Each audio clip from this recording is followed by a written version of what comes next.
And we're back, ladies and gentlemen, with the second part of the first episode of 50 Shades of Grey Matter, a D&D 5th edition live stream, which we are actually playing here live on Twitch for you guys as entertainment. Thank you for sticking with us. If you're watching this live, if you're watching this back on YouTube and or listening on Spotify, this will be the second part of the first episode. I've already decided two things. Number one, this is going to be a multi-parter. All right, we're not going to get through this tonight. We're going to get as far as we can, but we're not going to complete it because I want to really lean into the role play. Number two, Christian is going to be singing Bono tonight. Those are the two things I've decided. They are going to happen one way or another. I don't care what happens. That will happen. Okay. So, guys, stick with us. If you want to hear some lovely rendition of a U2 favorite, then stick with us because you're gonna get it. You're gonna get the people want what they want, and they will get it if they watch Crit Mess. Who's getting my throat ready? Yeah, do you need to do vocal warm-ups? In deep speech. Oh. Do you know that weird thing that monks do? The throat singing. The throat singing. You know I can do that. The Tibetan. Are you gonna do it right now? I cannot do it right now because it requires a bit of a warm up, but I can do. I'll do it. I'll warm up before the next episode, ladies and gentlemen. You will hear some Tibetan throat singing from me. You have to come back. We got all the musical entertainment. We have Mark Hillman. We have Christian's renditions of U2 favorites. We have Sven's Tibetan throat singing. We just had to come up with something for Jeff and Grace. What are you guys going to bring to the table? Grace knows a song called Uwu. Okay, we've had this discussion. I will not say it unless it's ironically. You will not say what? Don't you test me. I see what you're doing. She said, ironically. But yeah, we head back to the tavern. Yep. Torch. You guys are where we left off. You were heading back towards the tavern, lovingly known as the Prickly Patron. You make your way up to the two steps that lead up to this rustic, single-storied tavern. You can see the glow of a warm fire coming from through the windows and creeping underneath the door. You don't hear many voices inside. It's kind of quiet. I'm gonna make my way in. Gust. The door is closed currently, so you cast Gust and boom, the door shakes. Oh god. Go up and try the handle. So you try the handle, and it opens. And awesome. Inside, you can see it is exactly what you would have expected. Sort of wooden walls, and there's a stone brick fireplace on the western wall, with a roaring, crackling fire. Some smoke has escaped the chimney and is sort of pooling in the sort of arched ceiling. There are a number of barrels which have been converted into tables, like a hipster bar. And up against the eastern wall of this tavern, there's a bar which runs 3/4 of the way along the wall. Behind the bar, there's a number of big oak barrels with taps in them, and there's a large, it's quite obviously a Goliath man standing behind the bar. He's got grey skin. He's wearing like a thick leather apron, And he looks up at you as you enter, and he smiles warmly. And there's a moment if anyone wants to do anything. Straight to the bar. Bow. Straight to the bar. We got Yeah. one straight to the bar. What are the rest of you guys doing? I'll probably follow to the bar as well. I'm just trying to find my room Yeah, and me too. get ready to sleep. I'll just follow this lot and keep him out of trouble. And the large man, when you get a little bit closer, you can see his body betrays hints of what must have been once like a very athletic body. Now turned to a bit pudgy. He's got like a bit of a belly going on. But you can see that he's still quite a strong man. His arms are bulging somewhat in his shirt. He's got plenty of strength left to toss anyone out should the need arise. And he smiles at you warmly. He's got a missing tooth, and he says, "Oh, good evening. You must be the newcomers. Welcome." And he holds out a hand, first of all, to you, Doc Brown, was it? I can't remember. Oval. Doc Hobble. He holds out a big meaty palm out to you. "Welcome, brother. I shake his hand. It's a pleasure to have you here." He shakes your hand quite, I wouldn't say aggressively, but quite excitedly, and then he holds it out to the rest of you in turn. Wait. I've already perched on a stool at the bar, and I've sort of like, I've like tapped my fist on the bar twice, and then made a few hand gestures, and I've asked him for an ale in Thieves' Cant. Just to see. Yeah, he doesn't quite seem to get what you're doing with your hands, but banging on a bar and holding up two fingers is enough for him. He Yep. throws a rag over his shoulder, and he turns around and he stops. He grabs a mug and he sort of stops. He looks back towards you and is like, "What's your poison there, brother?" Ale. Ale it is. Not a bad choice. I've got some of the best ales in this whole valley. Oh yeah, all right. We'll go with the Neverwinter brew. And he taps an ale, and he puts it down on the table and slides it over towards you. And then the DM checks his notes to find out how much an ale is worth. It is worth. Wait for it. Wait some more. I do have it here. No, it's not acid. Let's just say, it's a couple of copper. I'll reach in my pouch and give him a silver. Much obliged. And will your compatriots be joining you in a drink? A simple water will do me. Ah, water. Not my favorite, can't say, but sure. That won't cost you anything. He's got a barrel somewhere behind the bar, and he lifts up like one of the the wooden sort of lid that's on it, and dunks a mug in there and puts it in front of you and slides it up. Have a sip of water. Oh, I have to lift up the front of my helmet and have a sip of water. He laughs. I'll just telepathically just put a coin up on the table. Just a bed for the night, please. For two. Of course. He takes your money. Here we go. Ale is 4 copper pieces. You got a good bargain there, my friend. And you're looking for you'll be looking for bedding for the night. Of course. I don't have anything fancy that you'll find in the bigger cities or anything like that. He has quite a booming voice.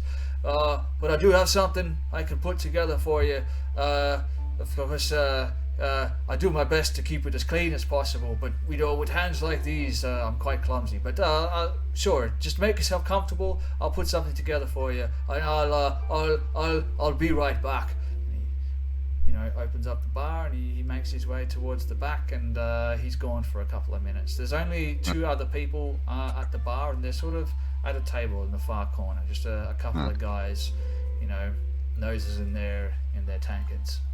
While he's gone, making sure I'm facing away from those guys, I'll pull my mask down and drink my beer or my ale, and then pull it back up, all in one go. Mask back up. Me? I'm gonna head over to the table. I'm going to change. I'm actually going to head over as well. I'm standing at the bar. I wouldn't mind asking if these guys know anything.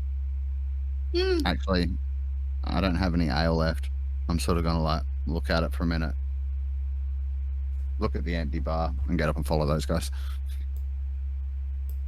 Why is that not playing? Play my music, you son of a bitch. Anyway, you cross the common room of the prickly patron. You see there's a couple of guys. One of them is an older gentleman. He's probably in his late 40s, balding. He's got a bit of a wispy goatee. He's wearing like a rough spun tunic and leather pants. The other guy is much younger. He is very lean. He's trying to grow some facial hair. It's not quite working out for him, and he has a real bad mullet going on. They've both got. Is this a self-creation, Sven? Yeah, I just made that up on the spot. Oh no, I mean like inspired from your own. Oh yeah, back when I was experiences. A young whippersnapper. You don't know how long it took me to grow this beard. Like it's bad to begin with. I would like to cast Friends on the young Sven. Okay, well that just happens. And there's no verbal or semantic components. There is somatic and material. So the material is I need a light amount of makeup applied to my face.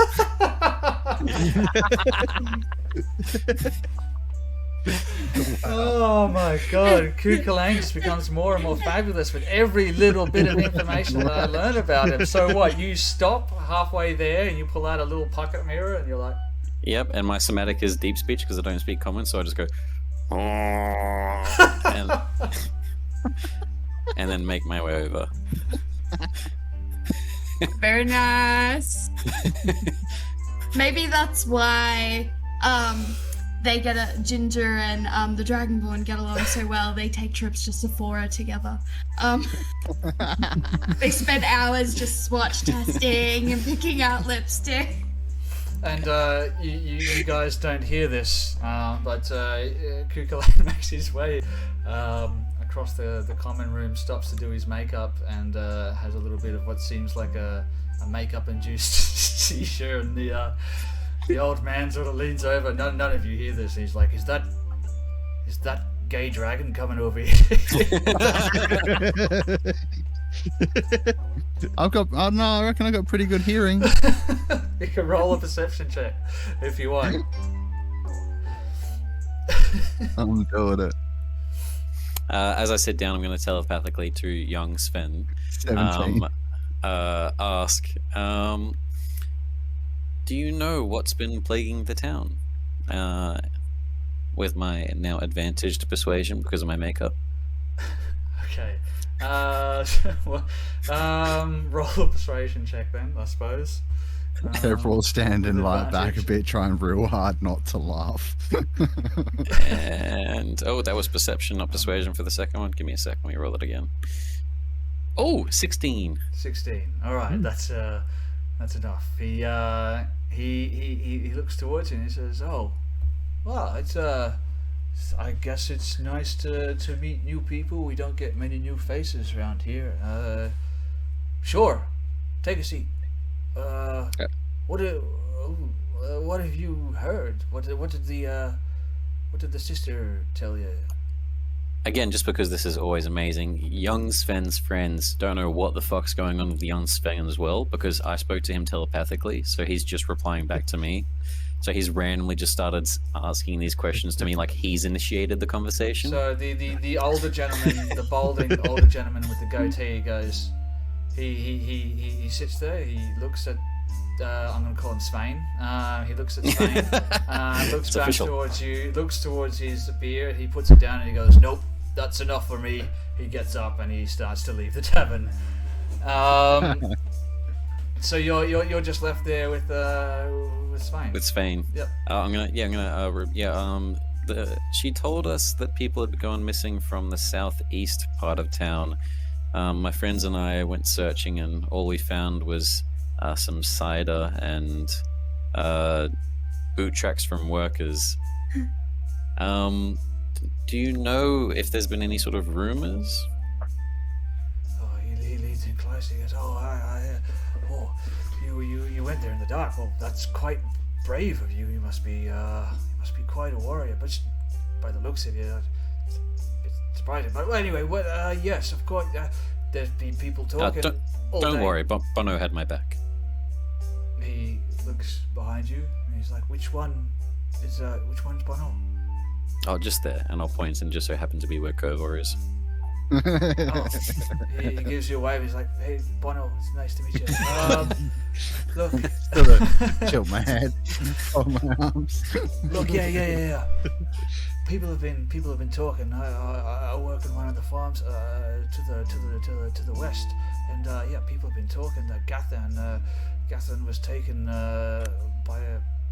He looks around. By a dragon. Can you believe that? A dragon, you say? Did anyone happen to see? I'm rather studied with dragons myself, and I'll like whisk my tongue out a little bit.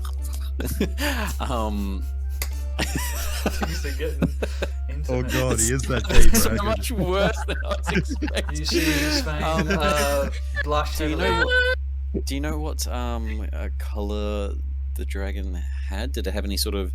Anyone managed to see that? There are red dragons, black dragons, metallic dragons, gem dragons. I know quite a lot about my ancestry. Oh, I don't really know. There's not really, something that happens here very often. A dragon? I didn't see it myself. I just got told by Bert, and Bert heard it from Landrick. I don't know where he heard it from, but people have been talking that it's a dragon. Hey, I'm just a simple guy. I work on a farm. I don't know anything about dragons. Are you a dragon, by any chance? I'm a dragonborn. I guess you might not have come across too many of my race. I'm not even sure where many of my race are, to be And he honest. slams his hands on the table. It's like, Bert will never believe it. I met a dragon. Yes. I guess I am kind of. Okay, so taken by a dragon. Did they happen to see if it and I'll give him a little test as I shoot out a little bit of from my mouth. My breath weapon is actually force damage. So it is You're attacking Sven with your breath weapon? No. Force breath. I might have started a bar fight. And so a couple of little gems and otherwise wisps of just like weird morphic air, like when you're looking at like a desert and you see the heat waves kind of just ripple from my mouth. Did it have any sort of breath? You know how dragons in stories and fairy tales have fire? Oh, yeah, of course. All dragons breathe fire, don't they? Well, I mean, the village is still standing. I imagine if a dragon wanted to burn the village down, it probably would do that. I don't see the sister being that powerful. Oh, what I mean is, did your friends see any sort of breath attack from this creature? Oh, well, I mean, all he said was that whatever his name was, Landrick, saw a dragon swooping down from the sky, like the biggest thing that he's ever saw, cast a shadow over the whole of the village, picked the guy up, and as quick as it came was off towards the mountains. Telepathically back to Ginger. I'm not really sure. You've heard as much as I heard. I don't think he knows much more than this.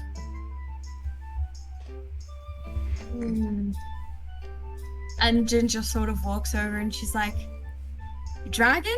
Why dragon? How? What makes you think that this would be a dragon? Apart from the rumors that you've heard. Have you seen any evidence of it being a dragon?" Well, I mean,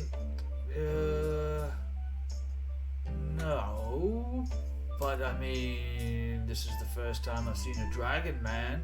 So, who knows? Maybe it's, maybe you're kind. I mean, no offense by that at all. Maybe you're being drawn here. Maybe there's a treasure or something like that. That's what dragons like, right? In his mind, I'm just going to correct him. Your second time. Your second time seeing a dragon, man. There's the two. Right. No, I mean, I didn't see anything. Oh no, I mean myself and Bono. Oh, that he's. Oh yeah. I mean, all the face. I mean, I can't really tell. He's he's not as open with his. It seems pretty obvious to me. That's fine. Beside the point. I'll head off to bed. Ginger. I guess we can investigate in the morning.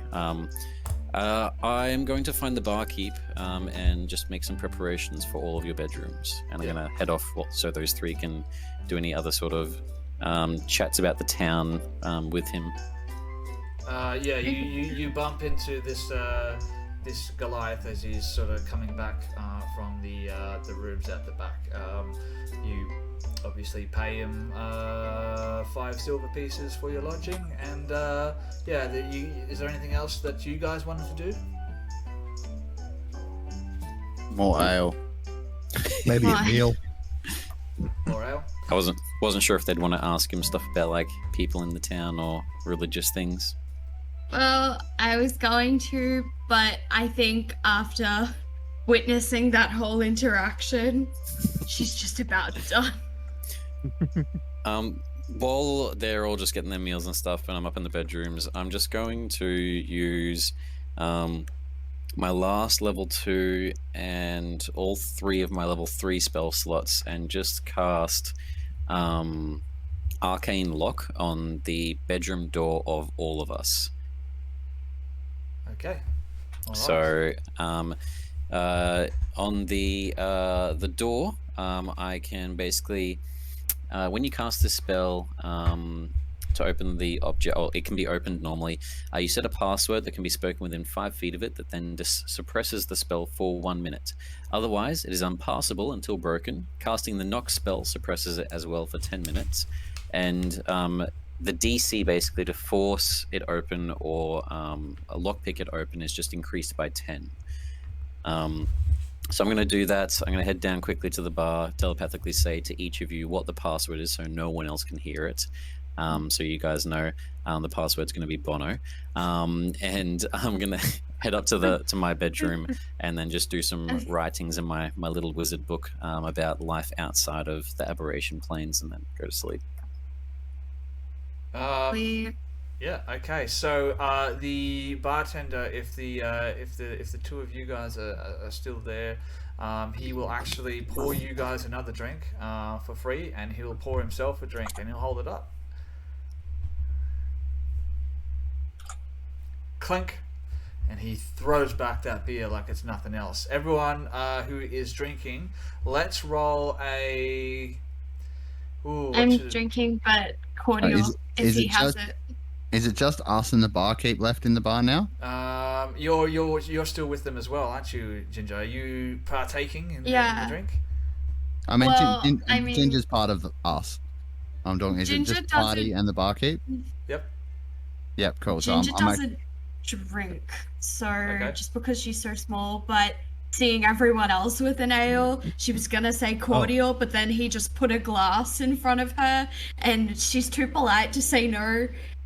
So she just like lifts it with both hands. It's very heavy, and then just sort of swings it back. I'm sure there would be a disadvantage to whatever roll. I should check my glass. Is it water or beer?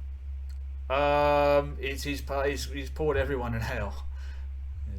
Curses. I'll just go with the salute but I won't actually drink from it. And Alright. put it down beside you. And Those, I'll actually bring my mask down without trying to hide it this time and just like guzzle it all down. He raises an eyebrow as he sees what's underneath, but he doesn't react aggressively. Let's all of us roll a Constitution check. Let's see who throws back their beer the fastest. Let's say Grace with disadvantage. bad. 11. Self-imposed disadvantage. Let's see what. Oh, Oh, you beat me.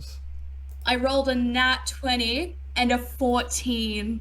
Not too bad. Turns out the 1 meter tall fairy can actually hold her liquor. That's a 15. Ginger solving investigations. Shit. Ginger getting munted off her face. A rock star. Looking at everyone else drinking, I am glass is going like- to. A quarter of her size. Right. Okay. So he doesn't do Sorry. too well. So, strangely enough, Ginger, you throw your drink back quicker than everyone else. You've won the drinking competition, and he does like a barreling chest laugh. The little one can drink. Look, he outdid you, Bugbear. and I just sort of look over at Ginger, like impressed, and a big toothy fanged grin on my face because the mask's off now. Well done. And Ginger just throws up the devil horns, like, He Party! has another laugh, and you guys drink on into the night. And I'm assuming that you, unless you want to stay up all night drinking, I'm No. assuming you go to sleep eventually, and we're not going to have to be No. hungover the next day. Yeah, you're going to be fine. Unless you want to be. Hey, I'll tell you what. If you want to be hungover, I'll give you inspiration. No? Devil's No, I think bargain? Jurgen would have continued drinking water anyway. Okay. Let me just I rolled a 1, so yeah, I'm gonna be hungover. Alright, so give yeah, yourself Ginge would be hungover. inspiration for the both of you, and hungover. What do you think should be the mechanical statistics of hungover, Christian? I'm gonna say I think it should be the Bane spell, a negative D4, so it's just it's negative bless. okay. Oh, that's brutal. There you go. It's better than disadvantage, what a which is like mistake. Yeah. the poisoned being alcohol. I feel like hungover is just the Bane spell, not as bad, but still bad. So it's just just a D4, and Neg you know, to everything. We'll roll every now and then to see if you recover from your hangover. So Alright. we'll see how we go. Would so, magic fix it? Magically get rid of your hangover. Like, just cure wounds. The just true cure wounds. reason people study wizardry. it's for drinking. Right. I do have medicine at +4. If you can come up Maybe with I could something, administer saline solution. if you can come up with something that's going to help you cure your hangover, then when I ask you to do a roll, you can say, "Hey, my character did this or my character did that," and that will adjust your roll a little bit, and it might give you a little bit of bonus. So keep that in mind. In For that now, case, you are I might hungover. take some water with me from the bar to actually help the hungover members of the group. Hey, look at this guy thinking like a real wingman. That's what a paladin does. You're a designated driver. Does this town have chickens? Yes, it would have chickens somewhere. I don't know. All right. I'll Well, I'm tell gonna you keep what. my. It has potatoes. Yes. I'm gonna keep my eye out for chickens and where I might possibly find some eggs. So we'll just we'll hand wave a little bit like the night as you guys are drinking and partying with this guy. He introduces himself as Esteyod. He's a Goliath. He used to be an adventurer like you guys. No, he did not take an arrow to the knee. He the things he did had an effect, and he got into drinking heavily. He ended up in this particular establishment, got very drunk one night, got into a fight with the previous owner, accidentally killed the guy, in the fight. Turns out the previous owner of the tavern was a real asshole. Used to beat up his wife. No one liked him. So when it came time for him to be charged, everyone sort of said that it was in self-defense. So he was allowed to go free. And the wife of the previous owner let him stay there, and he sort of became the de facto bartender. And he's allowed to stay there for free, and she gets the profit. So worked out well for them. Yay! Yay for background stories. Hey. Sorry. I might let slip, and maybe the party didn't know this before this either, but just during the night, I might let slip in somewhere that I was actually raised by bears.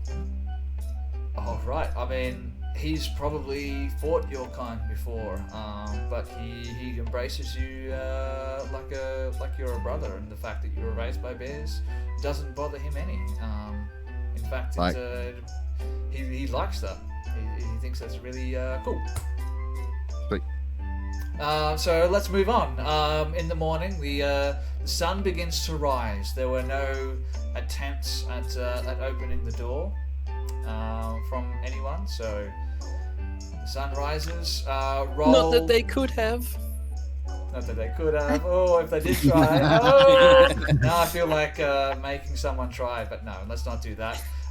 Roll a investigation check, Kev roll. See if you can find some chicken eggs. All right. That's what you wanted to do, right? Find some eggs. It is 17. 17. Now take a minus 1d4 for that. Okay.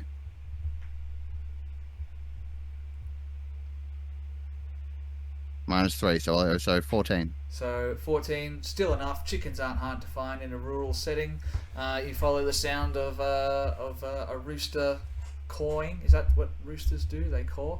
And Crowing. You find crowing, whatever. Thank you. And crow's caw. I appreciate having you here. And you find some chickens.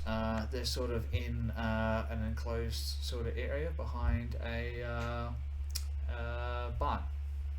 Do we suddenly enter combat as the town goes Skyrim mode because he angered a chicken? No. See, he can just put a bucket on someone's head and no one will see it. Okay. Oh, Skyrim references. That's the third one tonight. All right. So yeah, I mean, there's chickens there, and there's probably eggs there too if you wanna grab some. Is there anyone around? Let's find out. There is. Let me have a look. Just hang tight while this dice rolls across my screen. It's fun for the viewers. It's not so fun for you guys.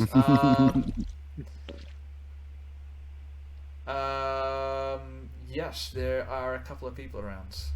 There is someone across the road, and they're sort of they're up early, pumping some water out of an old-timey water pump thing. Alright. Do they look like they're the owners of this property where the chickens are, or from? No, it looks like they're sort of across the road, but she is sort of every now and then sort of looking at you. Eyes up. I'm gonna just keep. Does it look like is this bit attached to a farmhouse or anything? Yes, there's a farm, whatever, 10-20 meters further away from where you are, but it's sort of blocked by some trees and bushes and stuff like that. A long way away. Yeah, all right. I'm just gonna try and be sneaky and grab myself some eggs. I was gonna do the right thing and ask, but there's no one from the farm around, so. Roll sleight of hand. Let's see if you can swipe some eggs without anyone noticing. All right. 14 minus a d4. And I'll tell you what, I'm gonna roll something for 12. This lady. She's sort of a heavy set woman, and she's wearing one of those sort of slouch hats, which just sort of slouches on one sort of side, and she's eyeing you, just not like aggressively or anything like that. She's just keeping an eye on you because you're a stranger in a small town. What did you get? Sorry. 12 total after I took 12. that If it D4 off. If it meets it, it beats it. And she got a 12 too. So you swipe yourself a couple of eggs, and Yes. she frowns at you. Oh wait, actually no. If you meet it, so her perception was 12. Let's just say you grab those eggs. She doesn't seem to notice. And I'm assuming you head back to the tavern. You guys have a nice egg breakfast. Okay. Oh, I literally just like as I'm out of her sight, I crack the eggs open straight into my mouth and swallow them down. All right, cool. You get a when we roll for our hangover, you'll get a little bonus.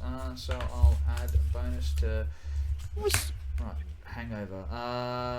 So right, Kiv, right, Ginger, right. No, that's it. It's just you two. So you get a little bonus, Kiv. All right. You guys regather in the common room of the Prickly Patron. Esther Yod is passed out under one of the tables. What do you want to do? I was just going to ask the other guys. I guess some of us should head to the Orchid, and some of us should head to. Let me look at my notes that I wrote down from yesterday. Some of us should head to this Ganthan's house and speak to the daughter there. Ginger, obviously, being hungover, you can tell that she probably won't be doing any flying anytime soon. She looks very motion sick. She's like, I would like to go to the path that would allow me not to be doing anything. I would like to talk to the child. At least then I won't feel like I need to throw up because I will be talking. Okay. I'm sure that's not going to shatter her dreams, go. watching a fairy vomiting. Go with. Oh. Look, Mommy, a fairy! Blah! Whole new meaning to Moonbeam. All right. So we So I'll go with splitting the party again. in case a paladin is needed. Okay, so we've got Ginger and we have Doc Ock. I keep forgetting. Doc Hovel. Doc Hovel. Just Ginger and Doc, Doc I Hovel are heading towards the sort of the farmhouse at Betterwick Orchard, and the other two are heading back out to the orchard itself. I'll start with Kukulane and Kevral. So you know how to get there, so you make it there. You see the town starting to wake up in the morning. Some people are out on little benches out the front of their house, like smoking a pipe. Some people give you a little nod, other people sort of shy away. But you get there. As the sun I'm not is trying to rising. be sneaky now. Just because it's like morning, everyone's going to probably notice, and we're a bit more familiar with the town. It seems the townspeople aren't the threat, so I'm a little bit more confident to just cruise at All right. Kukulaine's side. What do you guys want to do at the orchard? I'm going to telepathically Alright. just to Kevraw. They mentioned a dragon flying above. If it was picking people up, then there probably wouldn't be too much in the actual orchard itself. They did mention that it was the southeast, and I'm going to look across the road from the orchard to those fields. I'm going to gesture towards them. Maybe we should investigate the fields and the tree line around the fields instead to see any sort of areas where this creature may have come from when it began its flight. All right. So just for clarity's sake, you want to have a look sort of at these fields down here. Yeah, I think I'm pinging actually. Can you see Oh that? yes, I can see that. Look at that. So we're looking at Technology. this tree line and the fields over there, correct? All right, roll an investigation check for me. Separate Okay. ones or assisted? Yeah. So you're gonna have to choose who's doing the investigation and who is assisting. Otherwise, Did you just want to assist me? I've got a +6. Yeah, I'll assist you. Alright, so what do I roll? Just a d20 to see if I can assist, or do I make an investigation check myself? to see if I so can assist? just roll an investigation check. If it's above a 10, you'll assist. I don't think it's going to be overly necessary. Kukulane rolled Probably a 25. That's if you assist. Yeah, and I got a 12, so if you 12, want your yeah. one advantage, go for it. But Yeah, You're all yeah. good. No, that's 25. fine. I already rolled the thing with advantage. I trusted you as my friend, and so the three of us, Kev, Raw, myself, and Bono, all get a 25 for our investigation. Oh, Excellent. right. Well, 20. So you go to turn towards the farms, to the south, to that sort of farmland, but something catches your eye in the corner of your eye as you're about to turn away from the Bethwood farm. You look back over and you can see there's like you know what? It starts to rain a little bit, and some water starts like pooling in the vegetable patch that's near the Betherwick orchard. You're like, that's unusual. You didn't see it in the dark, but now that it's raining, it sort of stands out a little bit more. And you make your way over there, and at first it just looks like just like a depression in the ground. But you take a step back, you can see that it appears to be a huge footprint. Survival check to see what kind of footprint it might be. Oh yeah, absolutely. Give me a survival check and What's yours? Plus something, +3. Okay.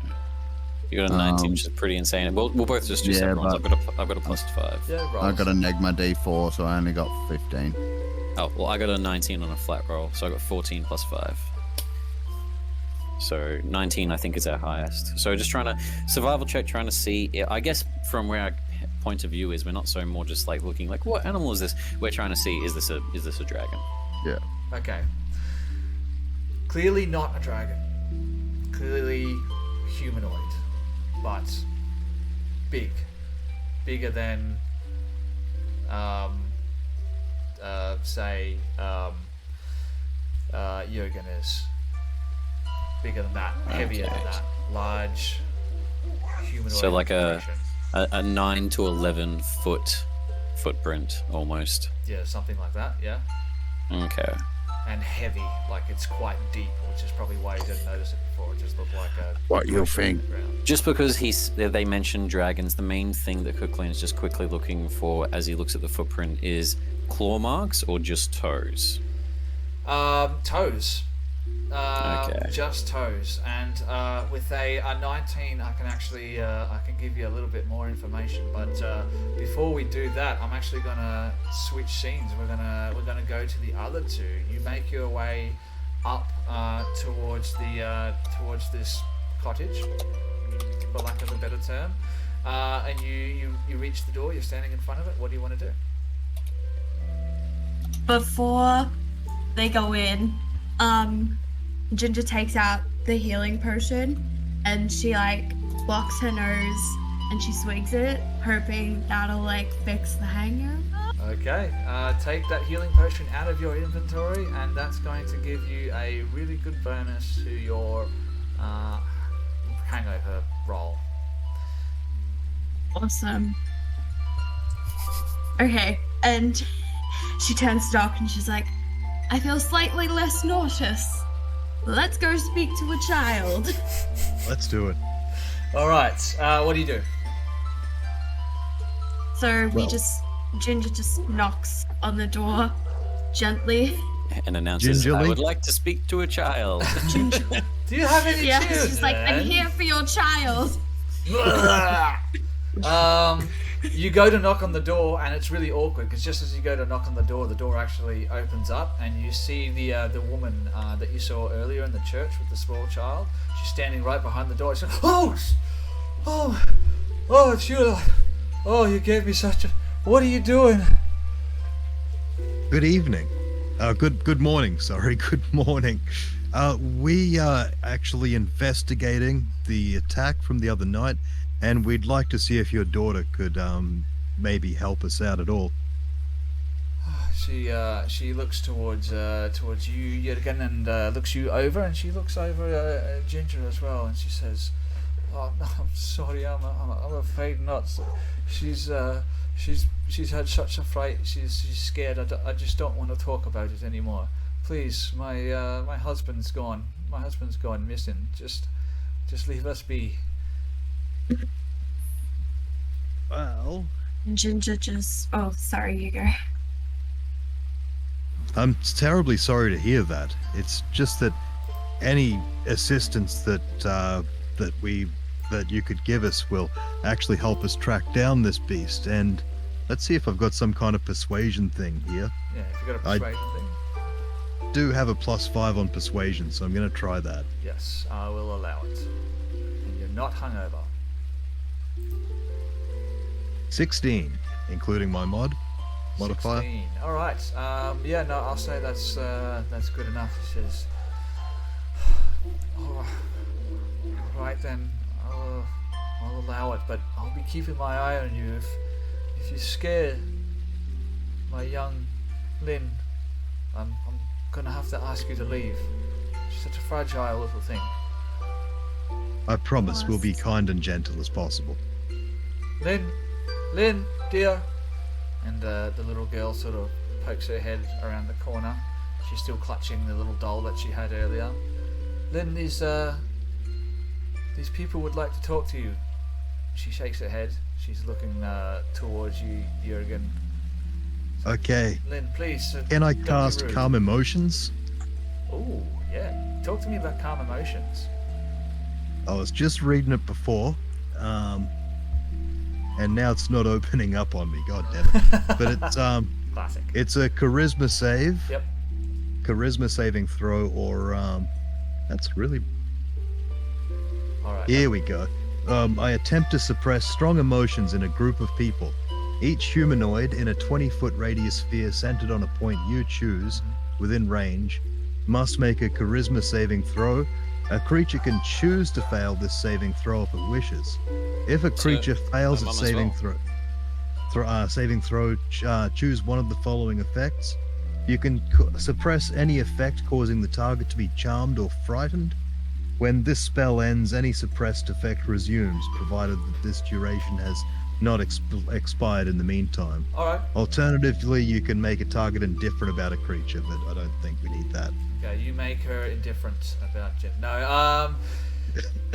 I'm not going to roll a saving throw for a 5-year-old child. You cast this spell, and you can see her visibly sort of relax, and she sort of steps out from behind the corner. And now her eyes go wide when she sees you, Ginger, and she comes up to you, still clutching her doll. She's like, "Are you a fairy?" Ginger looks at her and she's like, "Yeah, I am." And Ginger would like to cast a little spell that we are very familiar with, and that is Moonbeam.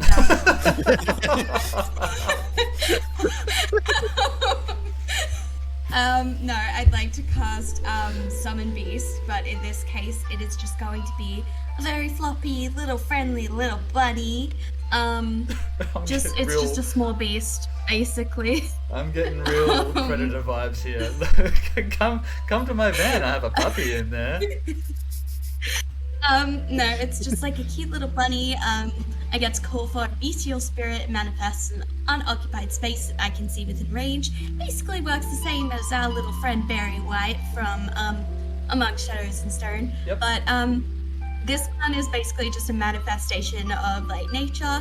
So instead of it being a bunny, it's basically going to look like I guess I'm not sure if you're familiar with Pokemon, but Leafeon, essentially. A Leafeon bunny, because it is a nature spirit.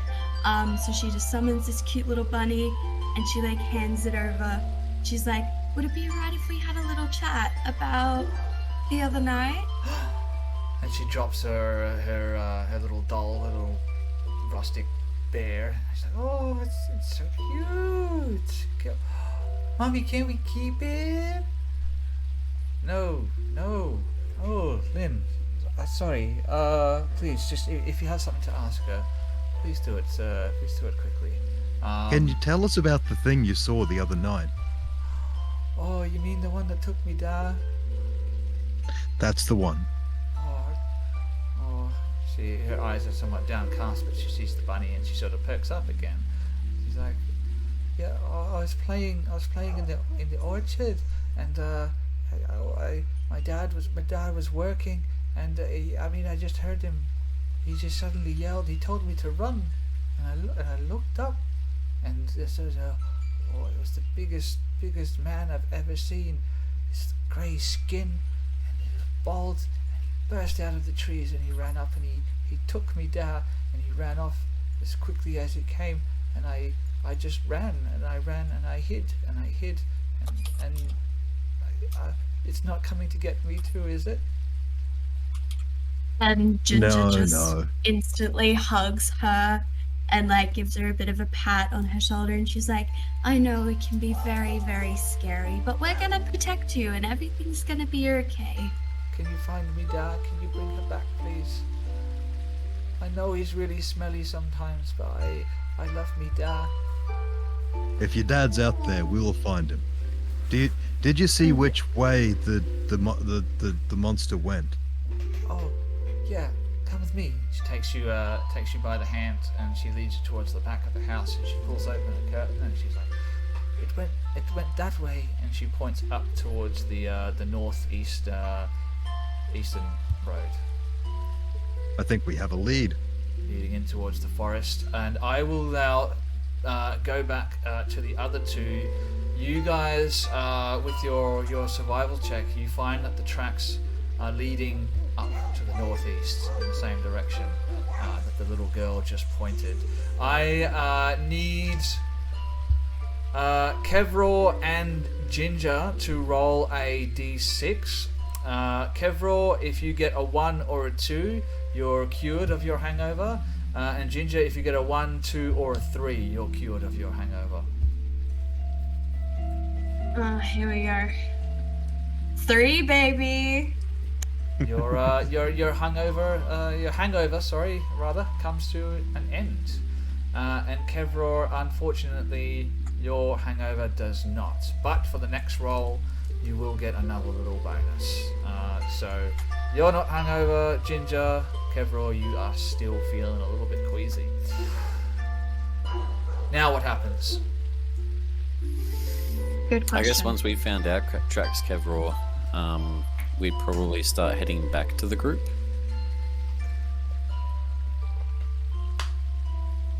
And you're muted. who is? Who, me? No. Oh, that guy. Yeah, this guy. I reckon we head back and tell them what we found and see what they found out and go from there. All right. Looks like we might be okay. heading up into the mountains.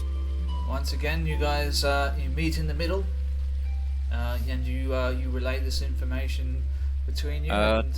We saw a footprint at about 11 foot long. It was human, however, not dragon like what the man had mentioned in the tavern. There was no like claw marks or talons. It was only large toes. Some sort of creature of huge size. I know there's different types of giants from all the clans. May have been one of those. There's also, however, ogres and other creatures of their nature as well, and trolls. There's a multitude of things it could have been. Did you learn anything from the girl? That's actually consistent with what our witness has told us. She says it was a giant humanoid creature with a bald head. And it went off toward the northeast. Was it northeast? Yeah, northeast. So in towards the woods. I'm guessing they would also mention like the grey skin. Yes. Yes. Would hearing that and the information we have, would I be able to do a history check to see if this is something I've studied about with bounty hunting? I'll allow it, and if all of you sort of put your heads together, I'll allow you just to roll that with advantage too, with all of sort of Okay. thinking about it. I was also gonna ask, being a ranger and There's that little dance. being in my territory, obviously beast hunting it's like my whole shebang. So would I be able to like do a little bit of see if I can sort of figure out a really good strategy to hunt it down? All right, I like where we're going with this. First of Yeah, all, Sven, could you please tell us how we can... how you can? that was her hunting method. I would like to sort of do something. It's Operate a marionette. casting psychic damage. Yeah, like you know.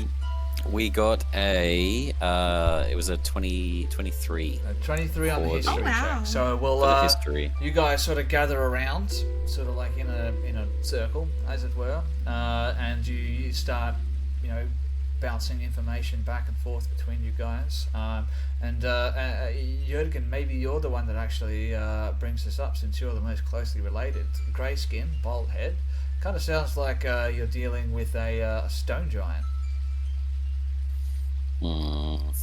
Size of the footprints, the length of the strides. You bounce some more information off of each other, and Ginger, you don't come up with too much more than that. Well, the 23, I'm going to give you guys a little bit more information about a stone giant. If you'll just give me a moment, I can tell you guys a little bit more. So just while I'm looking that up, why don't you guys role play this exchange of information, see how we come to this conclusion. It'll be fun. Jurgen, Large creature, bald head, a lot like me. Probably something similar to a Goliath. Although if it's wreaking this kind of havoc, it might be something bigger. Yeah, too big for you. do you know what they usually... Why would they be stealing people? Yeah, see. Food? One of the things that you know about stone giants with the 23 for your check, that's not good, is that stone giants aren't necessarily known to be evil, and it's not like they're known for like eating people or anything like that necessarily, or kidnapping people. So it's a strange MO for a stone giant. Stone giants generally are neutral, so they mostly keep to themselves. They don't go out seeking to conquer others, generally speaking, unless they have a particular reason for doing that. Kidnap, generally not in their MO. Let's see. What else I can... Oh, that was smart. Oh no, I still... Could I preemptively swap out my rapier of warning for a rapier of giant slaying?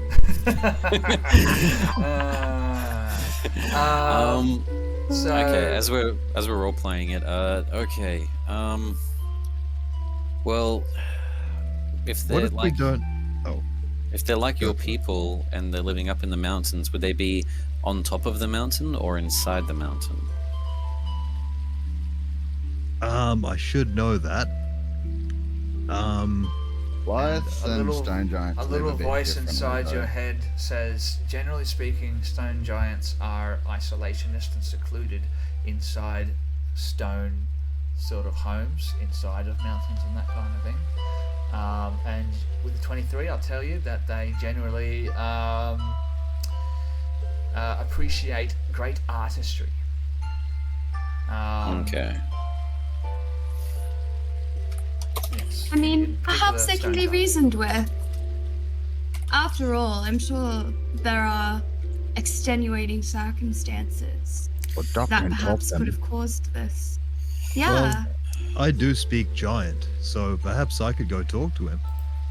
That's a No good go idea. alone. No go Um, alone. But So I guess my main concern, if it's inside the cave, then we'll want to bring torches for all of us. Obviously, I've got some. I'm not sure. Does everyone else, Corvra, you can see in the dark, and I'll quickly jot telepathically to each person. I guess it's people I can see, so I'm speaking to everyone. Who does not have a source of light? Are you? I was about to say I can cast fairy fire, so light won't be an issue at all, and it's in a 60-foot cube. How long does it last for? It lasts for, let's have a look. Is it Fairy fire is more of 1 a minute. combat. Yeah, that's more of a you cast that on an enemy and we get advantage up against them. Yeah. Very nice. Okay. Investigate. I believe But I I should do get know a, that. Sorry. I believe I should get a source of light. Is there a supply store nearby? I'm just going to reach into my pack, pull out the 10 torches and the tinderbox I have, and hand them over to Lovely. That works. There we go. Very nice. Okay. The downside is if we're going to be carrying our torches inside the cave, and I'm going to look towards. Are any of you guys holding shields? I'm holding a not. shield. Oh dear, how am I going to hold a torch? It's likewise with myself. I'm going to have difficulty holding my wand and my rapier. Yes, Corva. Don't know if I can help you, but I reach in, I pull out a rope, and I hand that to the doc as well. Tied to a shield. Ah, yep. Fiddle around with my terrible dexterity. All right. So you're tying a Tied to a torch to hammer, your fire shield. hammer. Oh, that's right. My dex isn't that bad, is it? Tied to a hammer, then have Oh, fire yeah, it's hammer. 8. Ginger, how many things will you be holding on to? My bow. Other than my bow, nothing else. Okay. But I was gonna ask Sven, because I actually That's haven't me. rolled to see what specific race of Fae I am, but I know some races of Fae do emit a small amount of light. It's up to you though, as the DM, to You decide just. whether in a dark spot it would happen. But Well, I mean, I'd have to read the text, but if you want to say that you're phosphorescent, I'd say, I mean, tell you what, give me your inspiration, and I'll give you 5 feet of dim light around you. that is a dealio. All right. Ginger, when we get into the combat in that case, then by the sounds of it, Kevra will be okay. Jurgen will have the torch attached to his shield, creating a lantern of sorts.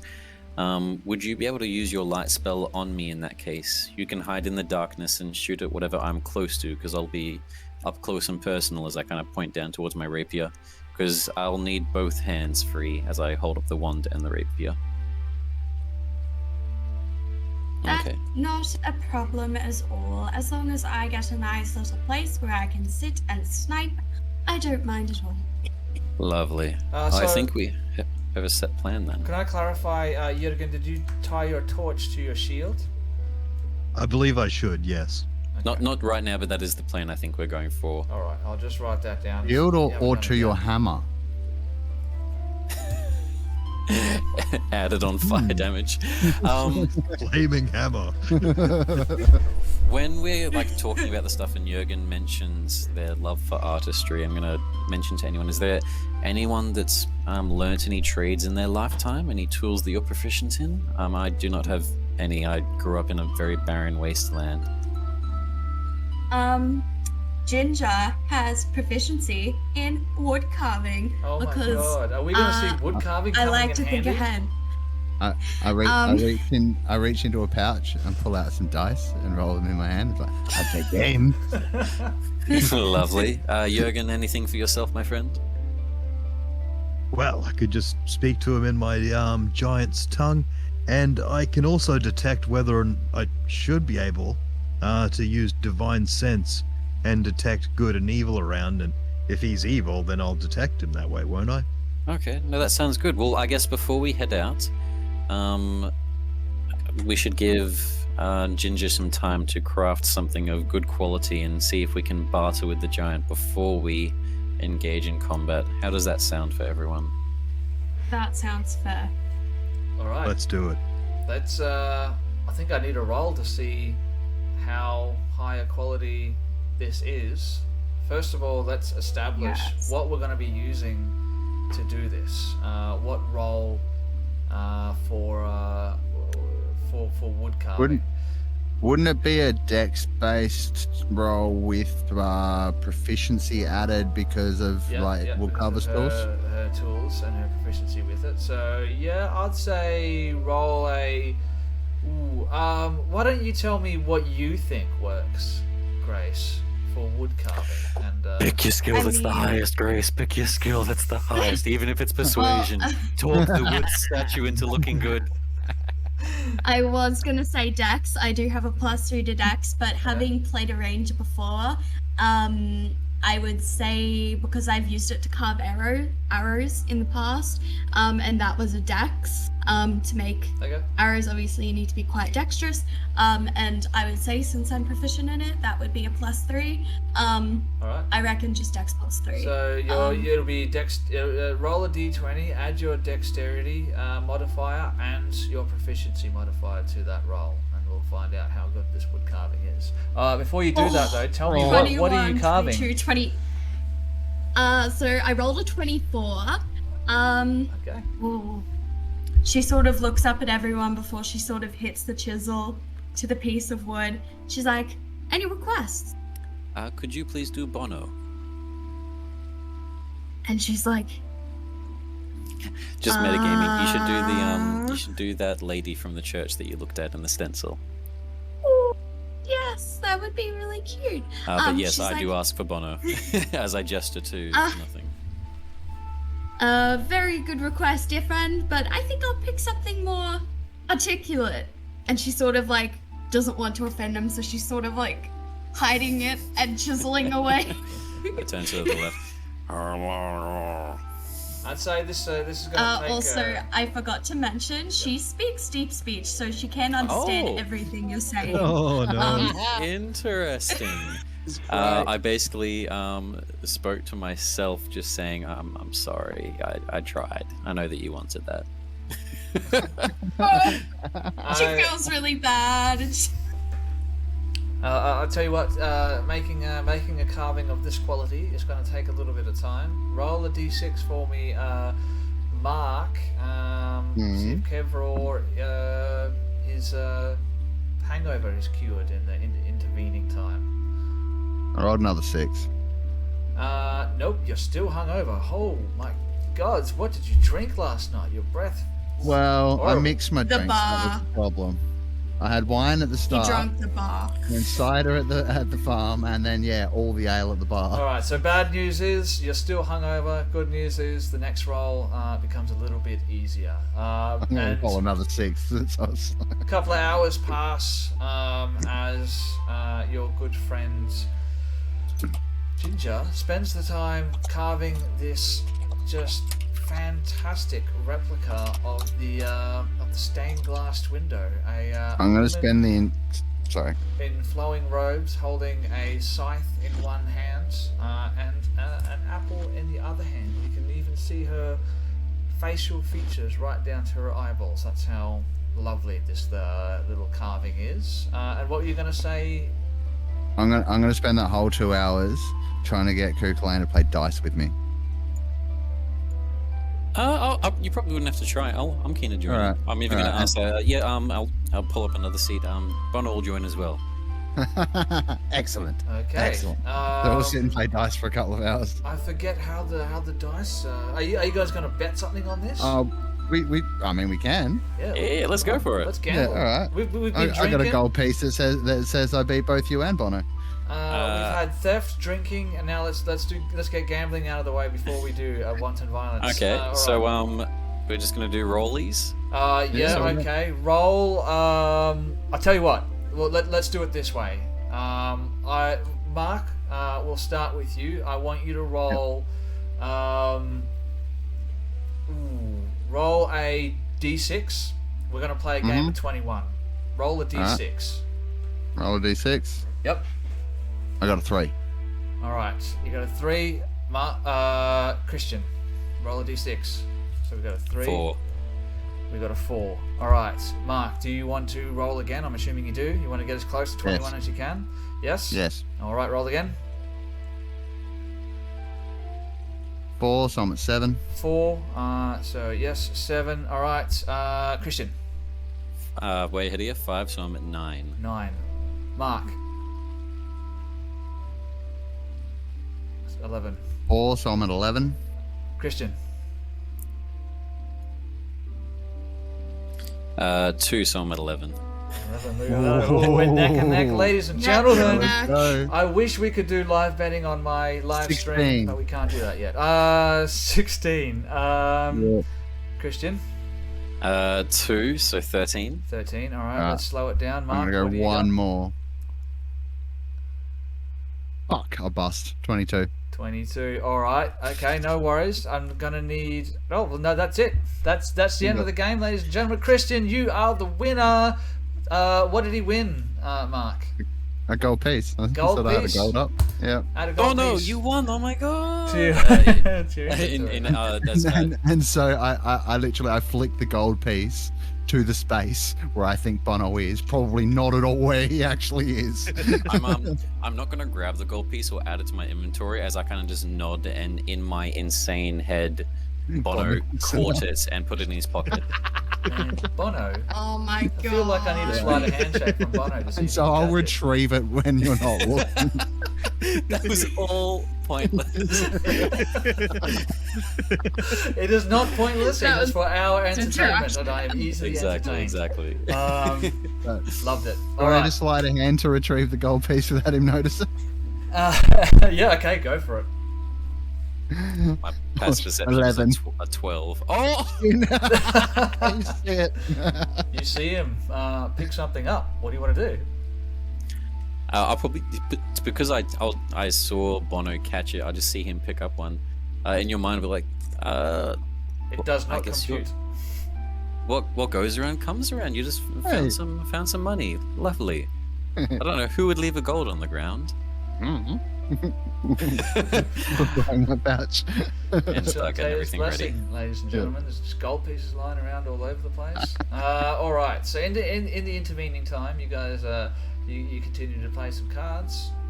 Ginger sculpts this work of art. It's quite nice. What else do you guys want to do now? Go find a giant. Yeah, I think we're pretty prepared. There's not much else that this town could probably offer that could help in this sort of a sense. Actually, before we head off, I'm just going to mention to everyone that we should probably head past the cleric and tell them what we think it is, just because that'll help them defend against it. Yeah, That's true. a good idea. All right, so is that something we can just say we did that on the way out, or are we actually going to go and talk to them? We can probably just like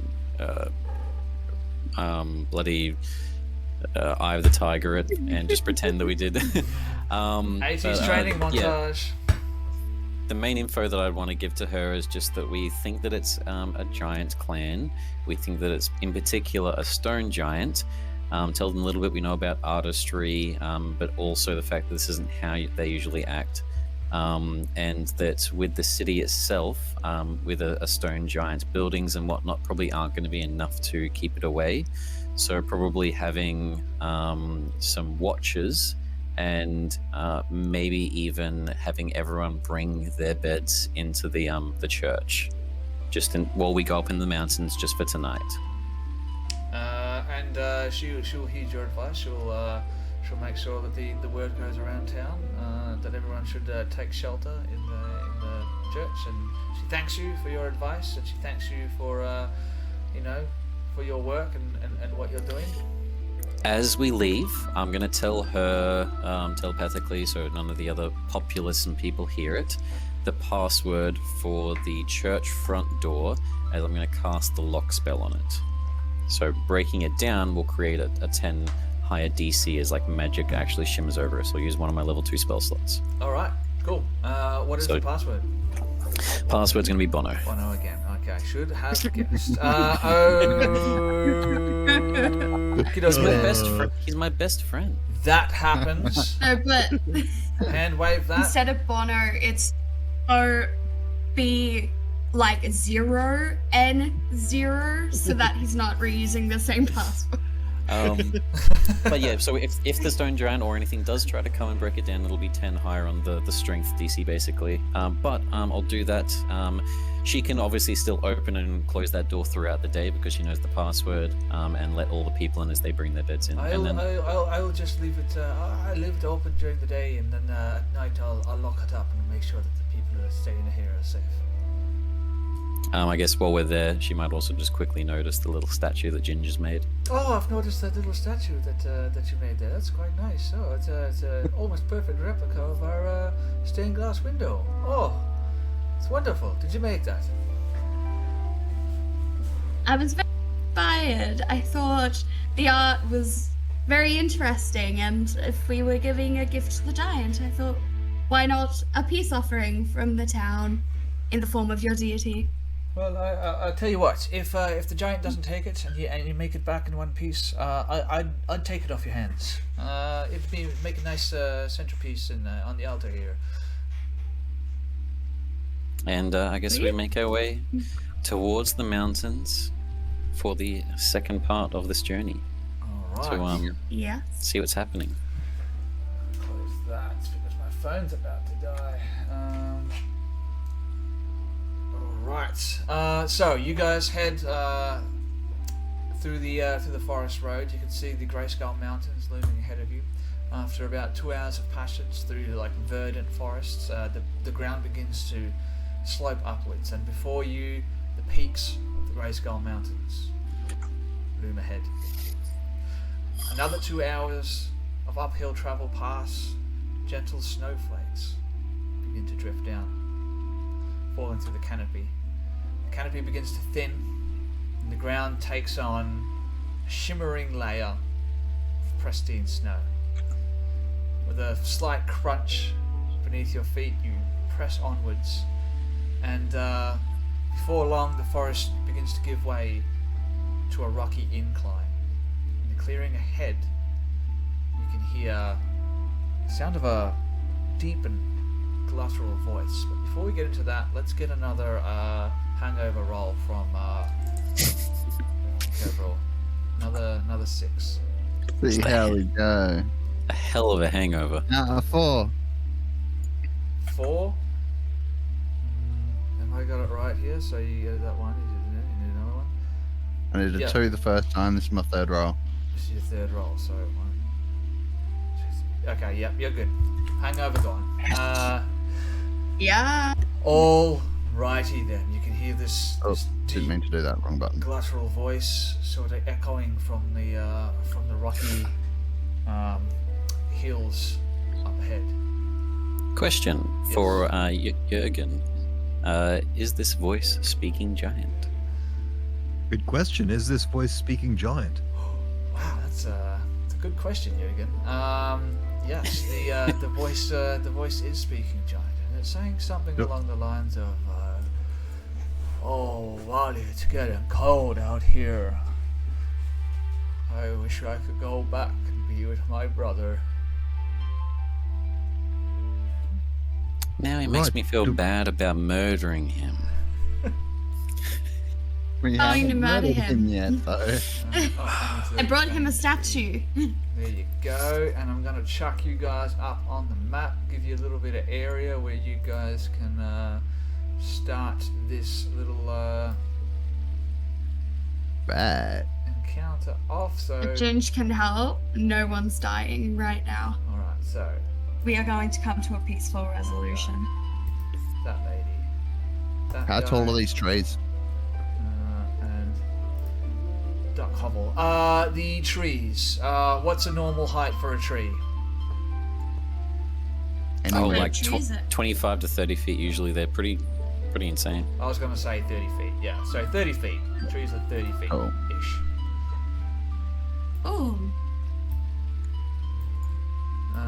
I I can't see any of your health or Yeah, me neither. AC, so don't know what's going on there. Yeah, You may just need to punch it in manually. If you just hover over it, you can see you can put numbers in Yep. there. Obviously, your AC, you'll have that on your character sheet and stuff like that. It just helps to Awesome. keep track of your hit points. Who's already moved out of my starting area? Get back in there. Get back in your cage. Won't let me change the numbers. Oh. As we hear the voices, Yeah, I'm just won't going to let me do cast it either. Long Strider on myself. You'll just have to keep track of it yourself, guys. Okay. Yep. Just let me know. Yeah, as soon as I can stealth, I'm stealthing. All right. Well, I'll tell you what. You are hidden at the moment because, as far as you Okay. can tell, you can't see anything. Unless you wanted to start thinking about sneaking past or something like that. That's when I'll start asking for stealth checks and stuff like that. Alright. Probably, I'll telepathically to everyone so we don't make a sound. Probably is best if we follow Kevraw's lead here and head in quietly first, just making sure that it is safe for us to introduce ourselves. If you think this is a bad idea, shake your head. And as everyone kind of sits there silently, I guess we'll all just turn towards Kevraw. Me? I'm Yeah. flanking off into the trees. Oh, I don't Actually, think hang on. that. No, no, but we were going to maybe what be we following could you to do, look Oh, at yeah. them. So we're not going to is- discuss yet. Sorry. Yeah. All right. So I'm gonna. Where are they? We can't see yet, can we? No, you... 21 on Kukulin stealth check. All right, so we're stealthing closer. All right, let's grab some stealth checks. I'll tell you how what happens once I get all of I'll those go a stealth bit checks. extra slow and steady because I'm not going to do very well at this. I imagine with the heavy armor that you're wearing, that's going to give you disadvantage on your stealth check. I got 23 on mine. Okay, so I need a post-it note. Ooh, it's a Hey! 12. We got a That's not too 23. bad. Yeah, I'm the same. Matches. 12. That's not too bad with the disadvantage. So we got a, what's that? 21, a 23, a 12, and a 12. Let's just check my notes on this particular individual, and then I will tell you what happens. So. Not right. However, how about this one?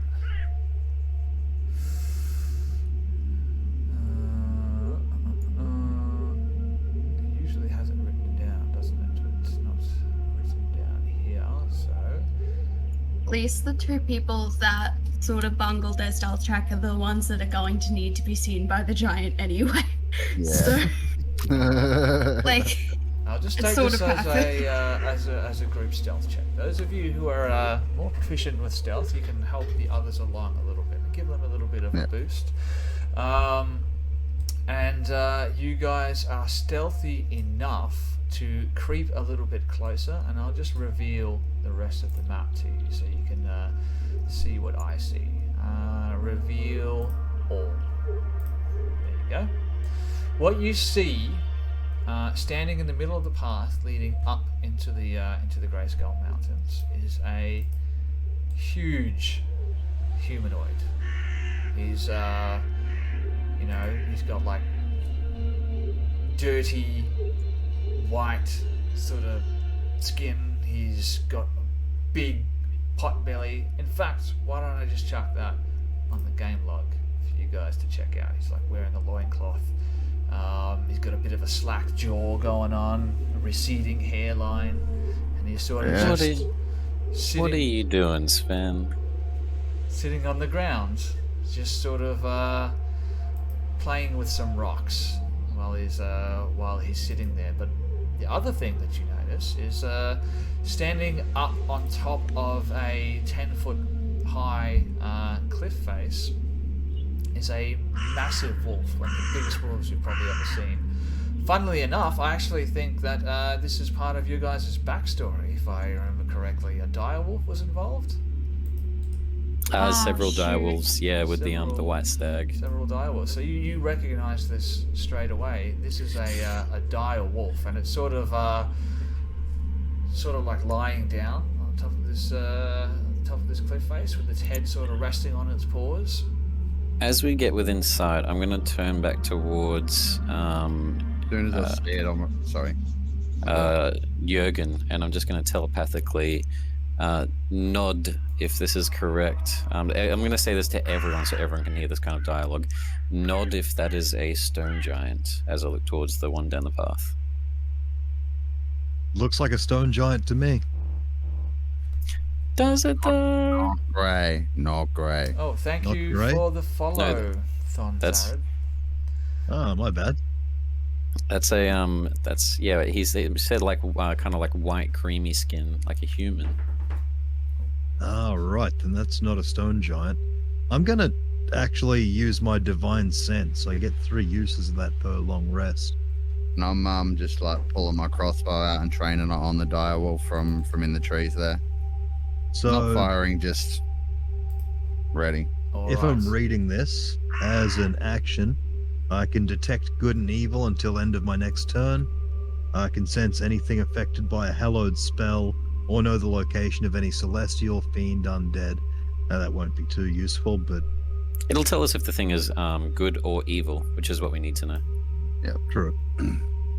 And as a sort of back up to that one, I would like to cast Hunter's Sense. So as an action, choose one creature you can see within 60 feet. Immediately learn whether the creature has any damage, immunities, resistances, or vulnerabilities, and what if the creature is not hidden from divination magic. So I basically just get to know what its weak points are. Alright. And exactly how to do the stabby. Okay. So you're casting a spell? Yes. Divine Sense. Well, it's more of like a Sorry. ranger thing. Alright, so It's just Hunter's Sense. let's start with the first one. Let's start with the divine sense. Yep. Does that require verbal or somatic, or does it just sort of happens? Just a paladin As an- ability.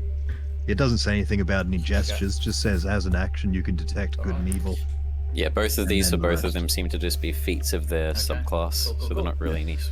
So you take a little moment, say a prayer to your gods, and the whole world sort of gets covered in this grayscale.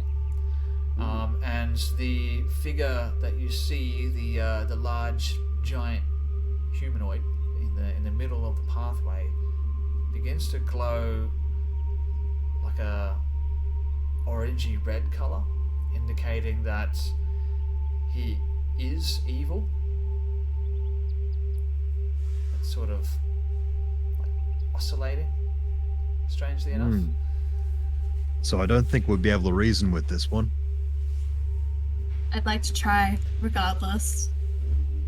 All right, now let's talk about your magical thing that you were doing, Ginger, which was you use your ability, and I have to tell you what exactly.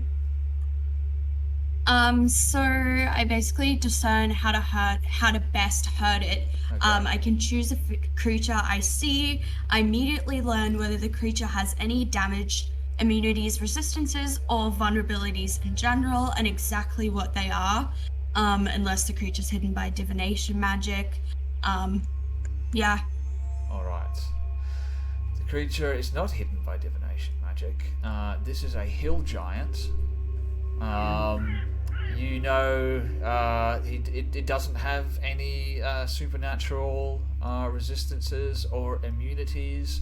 I will tell you that hill giants just straight up stand and bang. They'll do a lot of damage, and they can take a lot of damage, but they don't have any sort of advanced battle tactics or anything that you need to be aware of. So Just let me clear my understanding throat. that. Sorry. Understanding that as a ranger and sort of knowing that it's go time. I would like to cast when I'm not sure if I can ready this, but the minute we go into combat, I'd like to ready an action to cast Ranger's Poison Arrows. It lasts for 1 minute and basically just is a buff to the arrows that makes them So poison. if we're gonna just attack from cover without trying to talk to them, does that mean we're surprising them? I think Well, that I sounds want to like try and talk first. you want to try and talk first? Like, I can fly, so I mean, I can stay a very good distance between, and I will just caca if he won't be reasoned with. But we've got our little statue that I did a very good job of carving, and I believe good and evil is subjective. So I think This not Perhaps. stone giant. This not stone giant. Stone giant like I art. don't. Hill giant like art. when she mentions that, can I do a history check on hill giants just to see what I know about them, to see if it is reasonable? Yeah, absolutely. Because Kevoror's got the same point of view. Can he give me the help action? Yeah, okay, just this once. I'll allow you to. With my whole Teamwork. +0. I got a 19 19, you assist. on assistance. So I got a 14 for history. Alright. 14 for history. Let me have a look at its CR. It is. Okay, yeah, good enough. No, so 14 for history. I'll give you a little bit of information. You know that hill giants are considered to be primitive and unintelligent. They just think that bigger is better, and they are very straightforward, straight to the point, which probably means that it can be outsmarted, but it also means that it could be very dangerous to try and negotiate with it, because if it becomes frustrated or anything like that, it's just going to try and smash you to goo. And then I point out the wolf, the dire wolf up on top of the hill, and like, let's not take chances.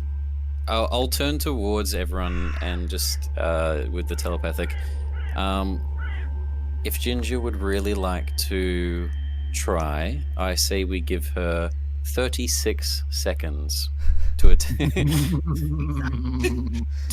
this. It's very specific. I think maybe after you've explained that to me. Obviously, I'm a beast hunter. It's what I do, so I can be reasoned with, and I think probably the best course of action would be an ambush. I think there may still be stone giant that you can use carving for. Yeah. They definitely said they saw one with grey skin, and that wouldn't be something that would be mistaken during the nighttime. As everyone's kind of readying all of their stuff, Kukulain's going to put one of his hands kind of yin and yanged in the center of his chest, and in his head, the song I Still Haven't Found What I'm Looking For by U2, Bono, starts playing. I promised it. As he starts casting all of his spells on himself, he's already got Longstrider. He casts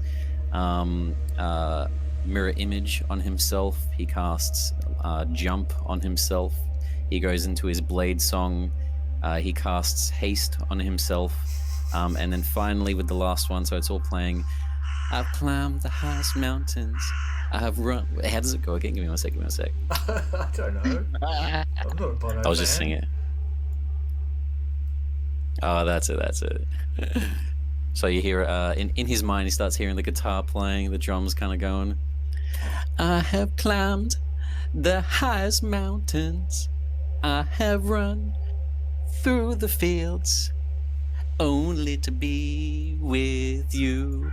And then he casts Blink on himself, where he then teleports into the ethereal plane, and he can still move on the same plane. I'm going to use my movement to go up to it. Hold on, ladies and gentlemen. I'm not going to give you. We're going to roll for initiative right now, ladies and gentlemen. While he's doing that, I want to shoot this wolf while they're not aware. Surprise attack. I was wanting to get a surprise attack because I'm in the ethereal plane right now. Yeah. due to the blink spell. Well, I mean, you guys use your stealth check to get up there. Let's talk about these spells that you're casting. Do they have verbal and somatic components?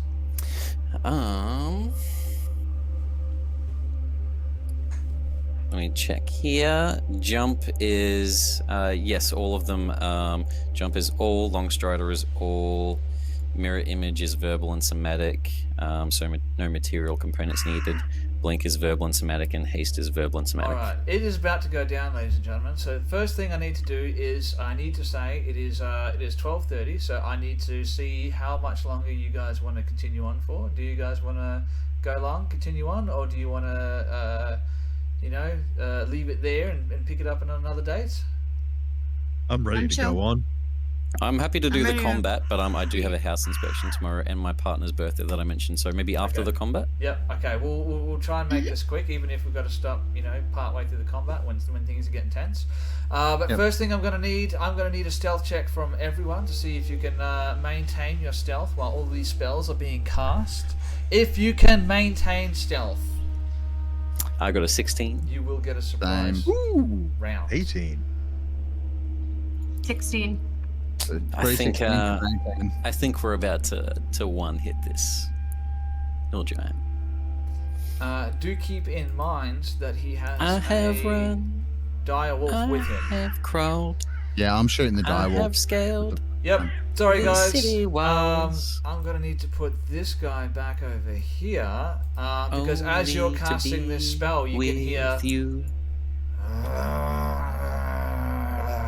And you can see the wolf start baring its fangs, and the giant stands up and what is it, Vali? Roll for initiative. That is where we're starting off. You managed to cast your spells. I am going to allow. I'm going to allow Kevror to take one shot before Yay. combat officially begins. So let's roll for initiative. Rolling Oh. initiative. That was so 20 close initiative. to 28. Grace, don't forget that you I get got advantage. 10. Oh, I do get advantage. Oh, Because I get the same do. thing as well. So I got a 14. Oh, I got 10 again. That did Okay. jack. Absolute jack. What do you get advantage from? Our weapons. I've got a rapier of warning, and she's got a bow of warning. Whoops. Yeah. There's my initiative. Yes. So yeah, so I'm assuming that my surprise attack will take my action for my turn. I'm just gonna give you one free shot, and then we're just gonna go sweet. to the top of the round, and we're gonna go from there. Okay, light crossbow shot. So he's casting these spells. You sort of hear the wolf start to growl and bare his fangs. Pachoo, you take your shot. Combat is initiated. Does a shot from being hidden and stuff give advantage or no? It does, but I'm gonna get you to take a -2 just for the angle that you're shooting from. Yep, that's fine. So we've got 18 to hit with the -2 applied. Yeah, that is going to be a hit on the wolf, right? Yep. So Okay, so it's 1d8 plus 3 piercing for the crossbow, 1d6 for sneak attack, and 2d6 for surprise attack, the bugbear racial feat. all right, just Racial roll trait. some damage for me and tell me what the total is, So- so I don't have to use my brain. 6 plus... Oh, yuck, 12 total. 12 total. I rolled Alright. 2 1s on the sneak attacks, or surprise attack. Oh, yuck. So yeah, 12 total. Crossbow bolt streaks across the battlefield and finds purchase in the flank of this dire wolf, and it lets out a loud yelp. And combat begins, starting with not you again, is it? It is you again. I feel like Excellent. I shouldn't have given you that free shot, but there you go, ladies and gentlemen. Okay, How alright, much so I would like to rage. okay. That's gonna be my first thing. And then I'm going to sort of jump into the air and just keep going straight towards the wolf. Because these boots I'm wearing are a little bit magical. They're not made for And- walking. No, they're not made for walking, they're made for flying. I have a fly speed of 50 feet. All right. Mobile, barbarian mobility, winged boots. So I'm going straight at the thing, getting my glaive, like just dropping my crossbow where it is. I can pick it up later, and getting the glaive out and going straight at it. See if I can. All right. I was going to Get say close that enough. you're not going to get close enough because of the cliff face there, but you have reach, so you can get within melee range. Excellent. So what about there? I've got 15-foot reach. So what? Maybe there. Here-ish, something like that. If that's where you want to go, to the wolf, right? Yep. Okay, yep. You can get up onto the edge of the cliff there without any issues as you step Great. And up. I'm not going to land. I'm just going to hover. Right. Because I've got 4 hours flight time on the boats. Caecilius from Doctor Strange. You step up into the air. And then I get action will be to attack. I get 2 attacks All right. with my glaive. Obviously just normal attack roll. So 20 to hit for the first one, dirty 20. Yep. I might as well do both. And 12 on the second, so that's probably not going to do anything. Not on the 12, no. But the first one does hit, and as you hit it, you see the hill giant stand up and smash his club on the ground. He's like, "No, buddy, no! I smash you!" 13 damage to the wolf. 13 damage. Alright. No problem at all. Is that the end of your rounds? Yes. Okay. Next up is the hill giant's turn. He stands high enough to be able to stand right next to the cliff and take a swing. So, Bring it. how far can he move? He can move 30 feet easily. Let me have a quick look. Bring up his stat block to see what I'm going to use to kill you. All right. Yeah. Or is that what he wants to do, or does he want to stay there? No. Okay.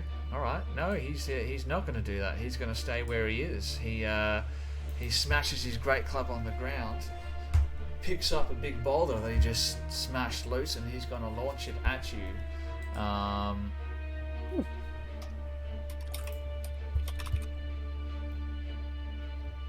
think that's what he's going to do first. Yeah, that sounds more fun. Let's start with that. So he's going to roll to hit. This might take a moment, or it might not happen at all. No, there it is. There's my dice. I think I might just roll these in person because it might go a little quicker.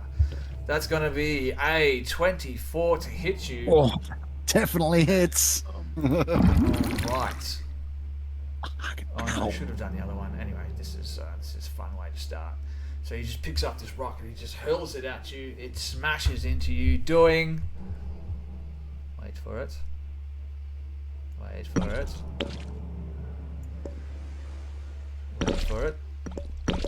It'll be there in a second, guys. Don't worry. Oh, damn it. Not too bad. Pretty good roll. 24 points of bludgeoning half that then. damage. Crispy. All right, and then he legs it over towards you, over to there, and that's the end of his turn. Next up, we have Kukulane. Now you can start doing all your crazy whatevers. You've cast all your spells. You can do your thing. Lovely. Despite it not looking like it, that giant is in my melee range there. I would like to move up to it. So, as I'm still got the U2 song playing in my head, but I still haven't found what I'm looking for, and I get behind it. And I would like to use my bonus action just because I can. Oh, actually, Bone action? bone action. Actually, that sounds really bad. No, I didn't say that. Please get his consent before you do that. Actually, let's do one of these instead. Yeah. I am going to use my bonus action to, so as I'm running up, just for flavor, doesn't add anything extra to it, I'm going to, the two little gems on my shoulder blades suddenly shatter into small pieces and then spread out into thin gem-like wings on my back as I gain a flying speed equal to my walking speed. So I fly up with my movement towards its neck. With my Bono song playing, and I'm going to make an attack action against its throat. Because of the haste spell, I will make 3 attack actions. 2 for my extra attack and 1 for my normal attack. There you are. Yes, I will. Okay, so 21 to hit, a 18 to hit, Yep. and a 24 to hit. Yep. Okay, so the first one is 8 damage. This next one is 9 damage. And the last one is 6 damage. 16, 17 plus 6, 23 damage in total. Okay. Across the 3 weapons. That's my bonus action, my action. And there's nothing else that can be done on that. Oh, my movement is increased at the moment, so let me just increase that. I've actually got 50 feet of movement because I've got 10 from the Blade Song, 30 normally, and then 10 from the Long Strider. And I'm going to end my turn. And as I end my turn, my blink is going to go off. So I will roll a d20, and on an 11 or higher, I'll vanish from the material plane, only returning on the next turn within 10 feet of where I would like to be. Blink. And What a spell, Okay. man. I got a nat 1, lovely. So I don't disappear, but that's fine. With haste, my armor, and blade song, my AC is currently 20. So I will stay there, floating near its neck with Bono playing, and end my turn. It's like, oh no, no! It's trying to swat you away in a panic. Next up, we have Run, Doc Hobble. not the same. What have you got for me? Now I feel like singing. I'd like to think that as I was like running, jumping, and flying, I'm kind of just like spinning around. That's how I hit it 3 times. I'm just Beyblading. Someone pulled your little strings like a spinning top. I Love showed it. my age there. All right, Doc Hobble, what you got for me? Hello, I'm not last. I'm shocked. Okay, so I think what I'm gonna do is move in closer to the action. I had this measured a minute ago. I think it's about there. All right, where'd you go? Just to double check. There. I think you can go one I can square get further. just a little closer. Yeah, 1 square further. 1 square further makes all the difference. It does. Okay. Then, let's see now. There's not much I can do with my normal action, but I'll use my my bonus action to cast Compelled Duel upon the giant. Okay, all right. Talk to me about Compelled Duel, or you can whack it out. Lovely. I'll bring it up on my screen here. You attempt to it's got a range of 30 feet, so I'm well in. Yep. You attempt to compel a creature into a duel. One creature that you can see within range must make a wisdom saving throw. On a failed save, the creature is drawn to you, All right. compelled by your divine demand. Wisdom saving throw. Surprise you to learn. Wisdom, not his strongest stat. Give Figured him a that. slack jaw. So he got an 11 for his wisdom saving throw. That's going to be a fail. Yep. Okay, so where are we? For the duration, it has disadvantage on attack rolls against creatures other than me, and must make a wisdom saving throw each time it attempts to move a space that is more than 30 feet away from me. If it succeeds on this saving throw, the spell doesn't restrict the target's movement for that turn. The spell ends if you attack any other creature. I don't think that's going to be an issue. If you cast a spell that targets hostile creature, basically if I attack anything other than Yep. it kind of gets over it. So it gets disadvantage on attacking anyone else, and it can't move further away from you, essentially. That's right. Cool. All right. It is compelled to duel. You cast this spell. turns its head towards you, big, overhanging, furrowed brow and slack jaw. Some drool drips out of his mouth as he growls, eyeing you off. Do you want to do anything else? You've moved, you used the bonus action. Yep, and I can't really do much else. I don't have it. Dash. Oh, dash. I didn't think of dash. You want to get in its face or back so it has to come towards you? Backside has to come toward me is a good idea. How far can I dash? You can dash Your your movement speed again. full movement speed, yep. Ah. So I can lead it down the path. Yep. And that means it won't be led back to our ferry. So I'm trying to drag it. It's not cooperating. Ah, here we go. There we go. A bit back down the path. Nice. Right. Just bringing something up. So you're heading further down the path. I'm just bringing up Compelled Duel. Further now, back, so I have a little bit of- back toward us. back towards the direction path. that you came from. Yep. So you want to lead it back to the Stonewood village, so you can let it loose on the villagers. You read my How mind. did you know?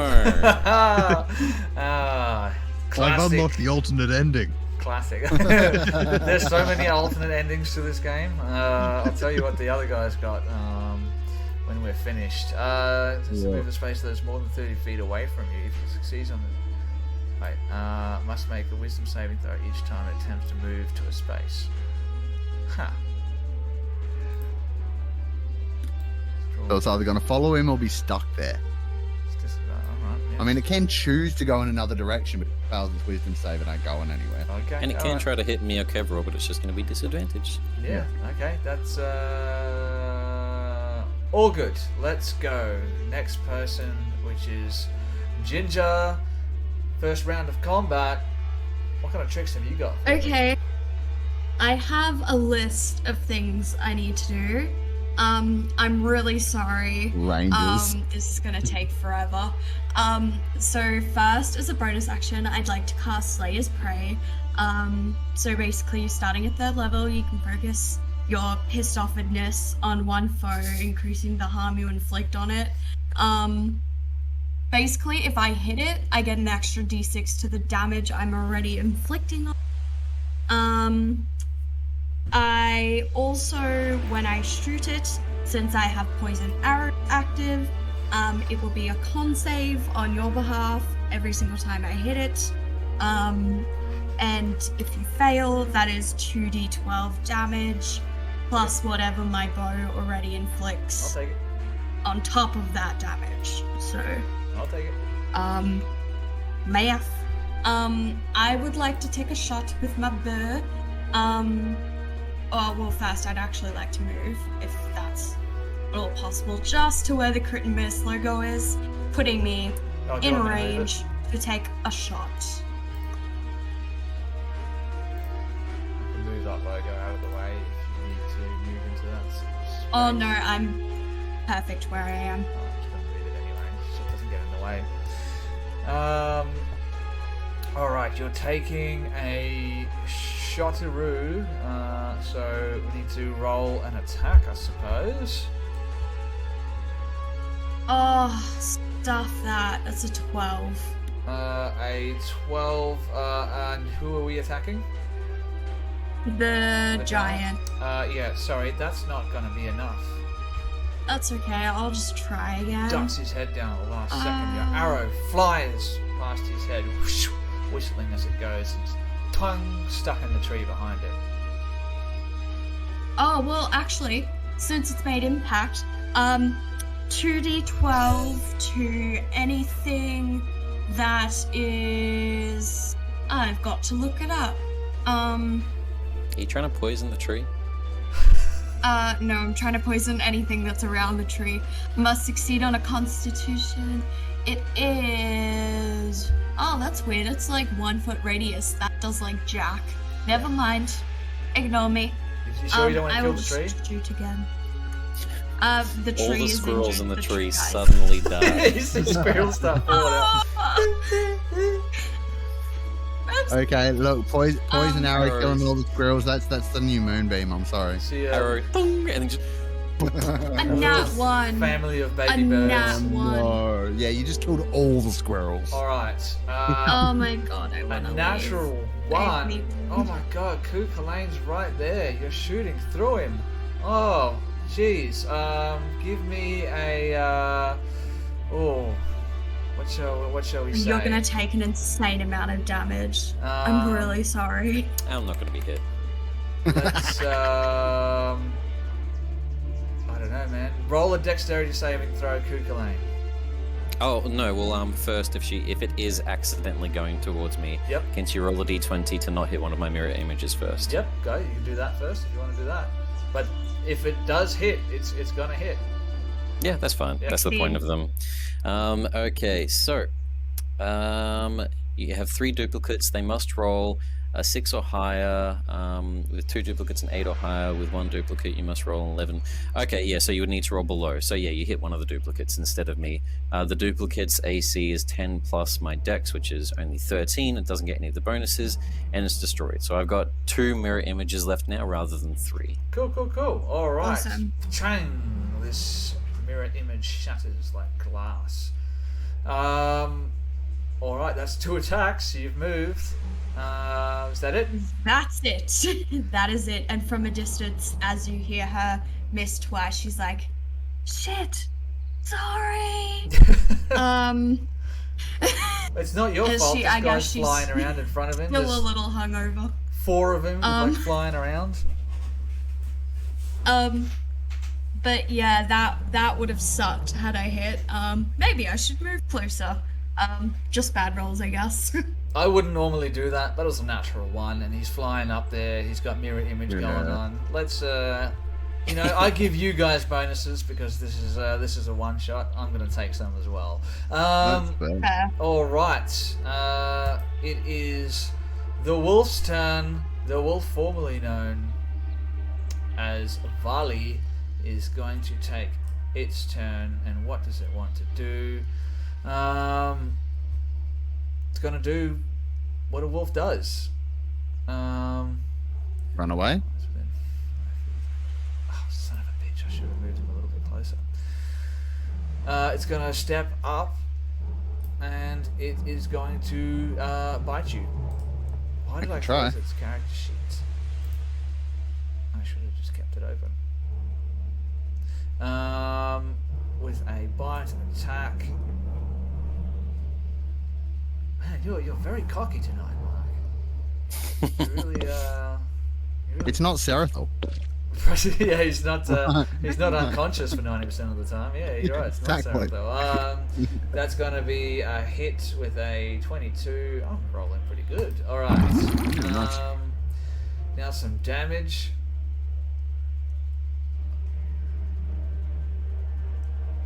Don't you worry, listeners and or viewers.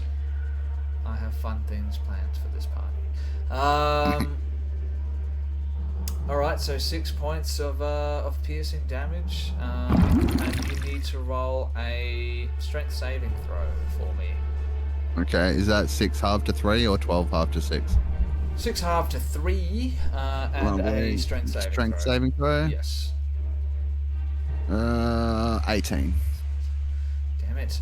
Alright, you're fine. As the creature latches onto your leg, it tries to pull your leg out from under you, but you manage to keep your feet. I'm flying.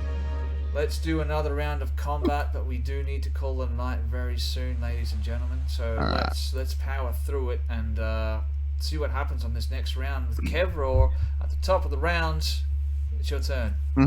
Alright, so I'm going to, with my action, reckless attack on both of these. One at the wolf, one at the giant. So we'll start with the giant, with the wolf first.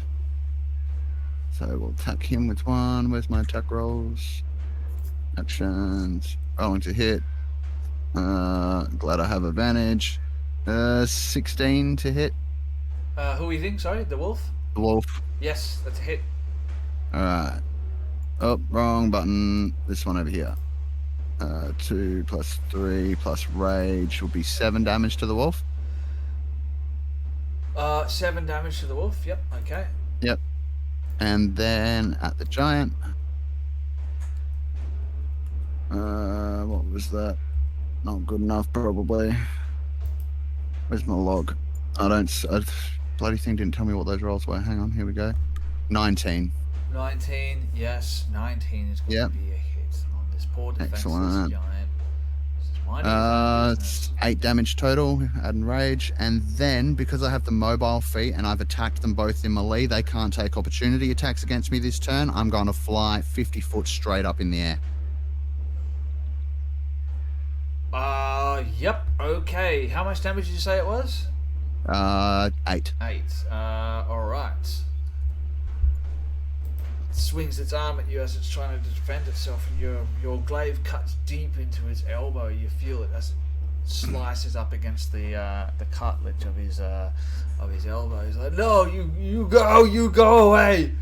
All right. You fly 50 feet up. Anything else that you wanted to do? I do have a bonus action left. I don't think I can really do much with it at this point, though. So, nope. All right. I'm good. I'm going to float above the two of them and try and decide who I'm going to land on. Okay. Yeah, cool. All right, it is the giant's turn. Whew. You're up in the air, aren't you, Kukulane? Flying as well? I'm right at his neck, so it can try to hit me. No, he wants to duck underneath you and run towards Doc Hobble.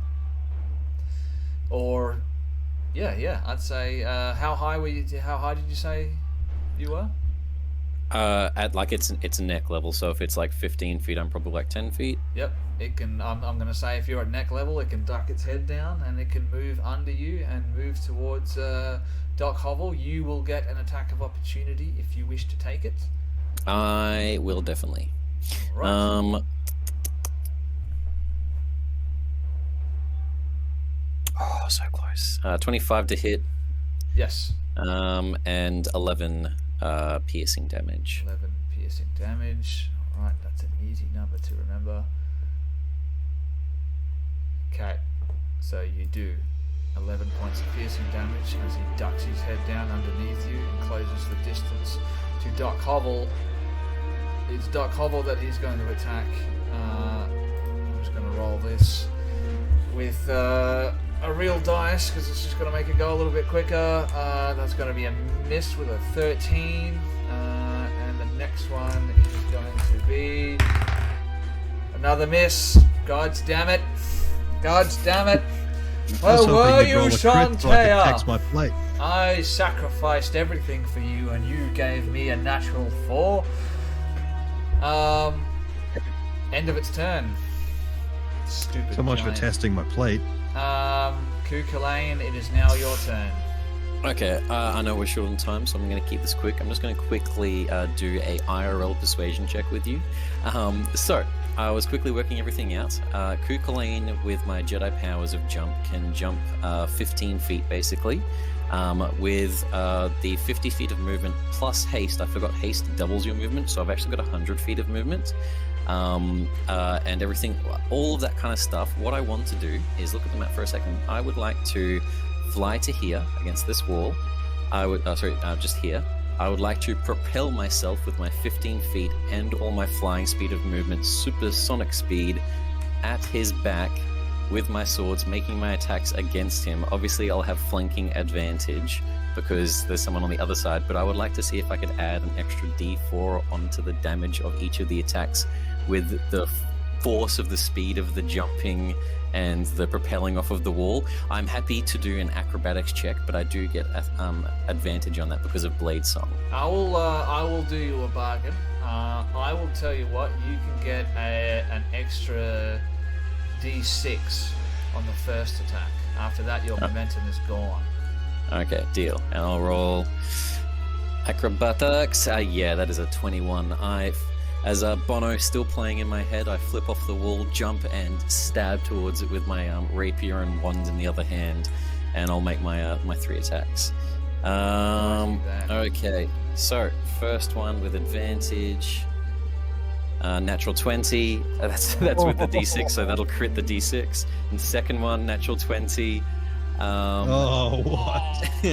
And third one, 19. So 25 to hit. So let me do. Leave some for the rest of us. I should have clarified this earlier. I've changed flanking rules to a +2 as opposed to advantage. I did not clarify that, so I'm going to allow it. Okay, thank you.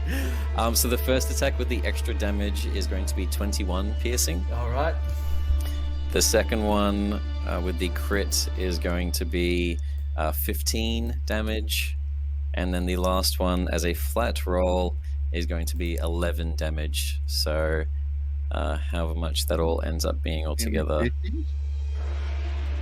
How much is it all together? Sorry, I wasn't really paying attention. No, that's okay. It is 21, 32, 47 damage in total. Do I rip through its chest, Titan style? You don't rip through its chest, Titan style, but I mean, you poke holes in this thing and they start spurting out blood. Old school Japanese samurai movie style. And that will be my turn. And on the end of my turn, I'll roll a d20 to disappear from this plane of existence again. And there is also the comical psst sound as the blood sprays out. 19, so I step into the ethereal plane, unable to be hit. And that'll be my turn. Proud of yourself, aren't you? I can see it in your face. I am a Jedi. Well played, sir. Well played. And all of this with only a single spell that requires concentration. And even if you hit me, I have advantage on the concentration check because of Blade Song. Well, I mean, you've used those spells, so I get something out of it. I will sleep. No, this is fun. I'm enjoying using my my Bono. This is Bono mode. I'm going to name it. Jürgen, Doc Hovel, Krakenavale, it is your turn. What do you wish to do? Okay, well, I wish I could say I was going to do something more exciting, but I think I'm just going to hit it with my hammer. I mean, hey, if it works, if it ain't broke, you know what I mean? Just Now, Jeff, do you understand how Divine Smite works?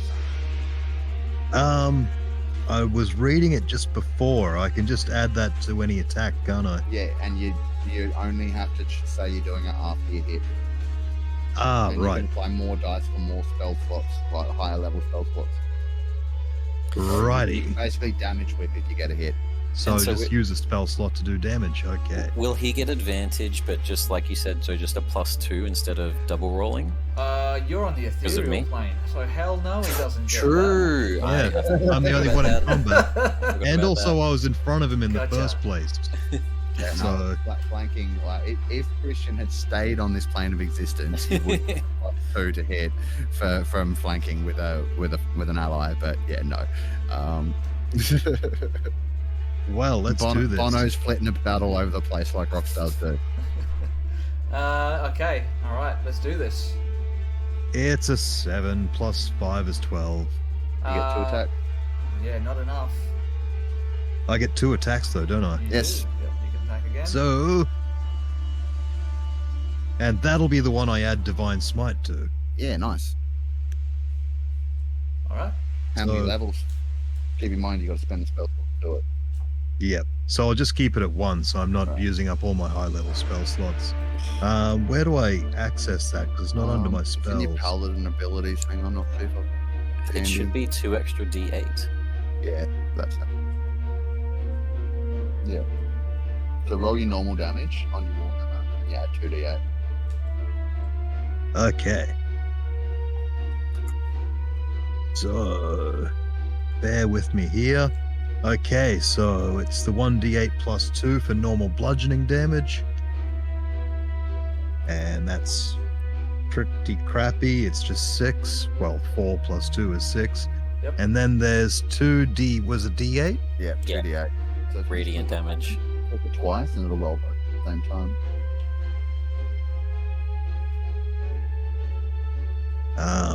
Yeah, it should be right. I Just just click roll realised once I can you've hear got the this number music. 3 and I then. No, I've dance just to switched it to You guys 3. can't. Are you singing Bono music? Yeah, I'm kind of like I'm doing my own little blade dance over here. What am I supposed to just click it one more time and cycle through? All right, so I'll go back. Oh, click the cross and then start from start. I'll go down, click the X, to the 8. start again. Just click twice. Yeah, and then go. Roll. There We go. all started Here at it this comes. point one day, Sorry guys. about that. And I still haven't found Another 9. So what's that? the 15 D8 total? dice. There they 15. are. So 15 points of damage. Okay, sweet. Oh shit, my brain's not working anymore.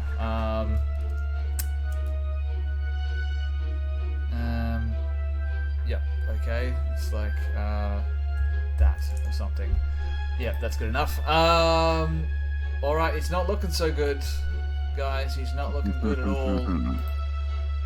All right, Ginger, let's make this the last turn. Okay, so Can you make it work I this would time? like to cast Enlarge / Reduce on our friend the giant, shrinking him Okay. a size down to I'm assuming he's large, so he would go to medium. No, he's not large actually. if it He hits? is, Big Not Huge. large. huge. So he will go down to Okay. large. Perfect, and it'll reduce his damage by 1d4 as well. Okay. It is just a con save. A con save. A con save. I think I know when he gets to that. Roll dice. Oh no, wait. He also that's gets actually- isn't yeah. it disadvantage on strength checks and strength saving throws? Yeah, well. So its target's weight is halved in all dimensions.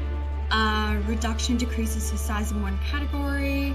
Uses the spell ends. Disadvantage on strength checks and strength saving throws. Target's weapons Perfect. also shrink to match his size. These weapons reduce the target's attacks. So if we did want to like grapple him and ask for questions, he'll have disadvantage. If this 12. spell worked, I could probably carry him up into the air. and drop him. What did he get? 12. So I'm assuming it's going to be a 12. fail. He fails. Lovely. All Drinking right, giant. then please narrate how it looks. This giant's reducing in size. So, Ginger, obviously being Faye, can enlarge and shrink it herself. And she's like, oh god, just this once. And she sort of looks at him. She's like, shrink! And she didn't actually think it would work. And then she looked, and he just, I guess like a cartoon, you know how things like lengthen and shrink, and then all of a sudden just compact, one size small. I would imagine it would not be comfortable shrinking down a size smaller.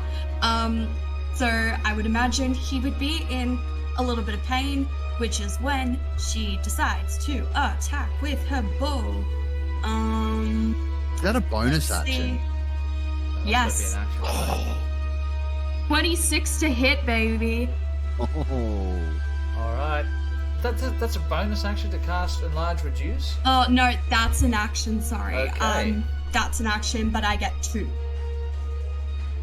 well, you get 2 attacks two if you attacks. take the attack action. That's right. You don't get 2 actions. Oh, you have haste. No, I have haste. No, you have haste? Okay, yeah. So, Yeah. yeah, no. I No, cry. Sorry. I There's cry. a feature that you get when you're level, I think it's level 8 or something, I can't remember, maybe level 6, called Extra Attack, where if you do take the attack action, you can attack twice. Yeah, it's level 5. Sorry, But Grace. you do have to take the attack action, so you can't cast a spell. Yeah. So I will. You didn't know that. You didn't know that as a player. So I'm going to let you choose. You can either the spell can be successful, or you can take your 2 attacks, but he will stay the same size. No, I think we need to leave him shrunk, because I don't think it would be fair on everyone else.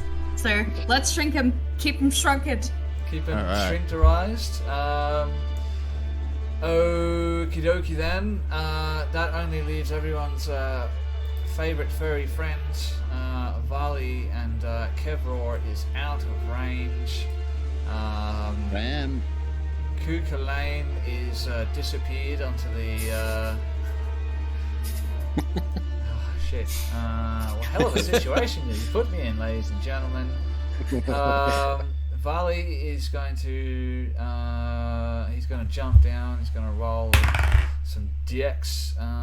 So yeah, he's fine. He jumps down and he just runs over to his now much smaller sized companion, and he basically comes up next to the giant, pushes his body up against him, and just growls like in a defensive posture, like he's defending the giant.